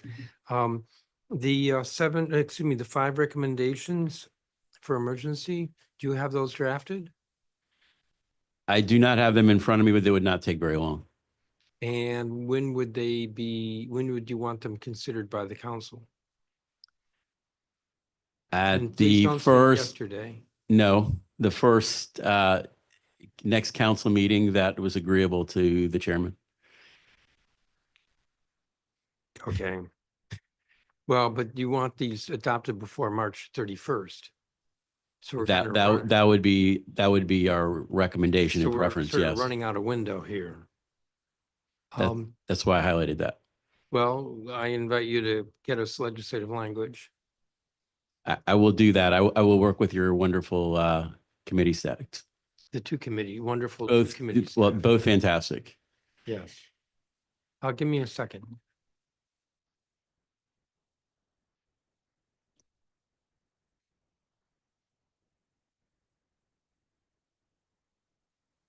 Well, I think once you said, oh no, I do have one more question. I was gonna say, once you said wonderful, then it was time to close the hearing. But I do have one other question. Where does this batch size of 50 pounds come from? That comes, I believe, from the testing lab regulations. That's something we're happy to work with the committee on and Who look did at. those regulations? You do? We did them? No. So they are, and we have emergency regs that'll come to you for approval and review. So you'll have the opportunity to review those soon. So those should be coming to you fairly soon. They may have been these particular testing lab that came up maybe on the books from many years ago. I'd have to look. The 50 pounds, it's in the current regulations adopted by ABCA. I believe so. I'm not prepared to talk about that specific amount. I am aware of the issue in terms of the batch size, and we have had discussions with stakeholders on that and looked at considering it changing those. But in terms of what's actually in the law regs, I don't have that in front of me right now, but I know that's an issue that we're looking at. Okay, so we have to wait for you to give us a proposal for revising that. That's fair, and we're happy to work with the committee and keep it updated. Okay. Now are we done? I think that's it on questions. I want to thank each of you for your testimony. Attorney General's going to get back to us on a couple of things.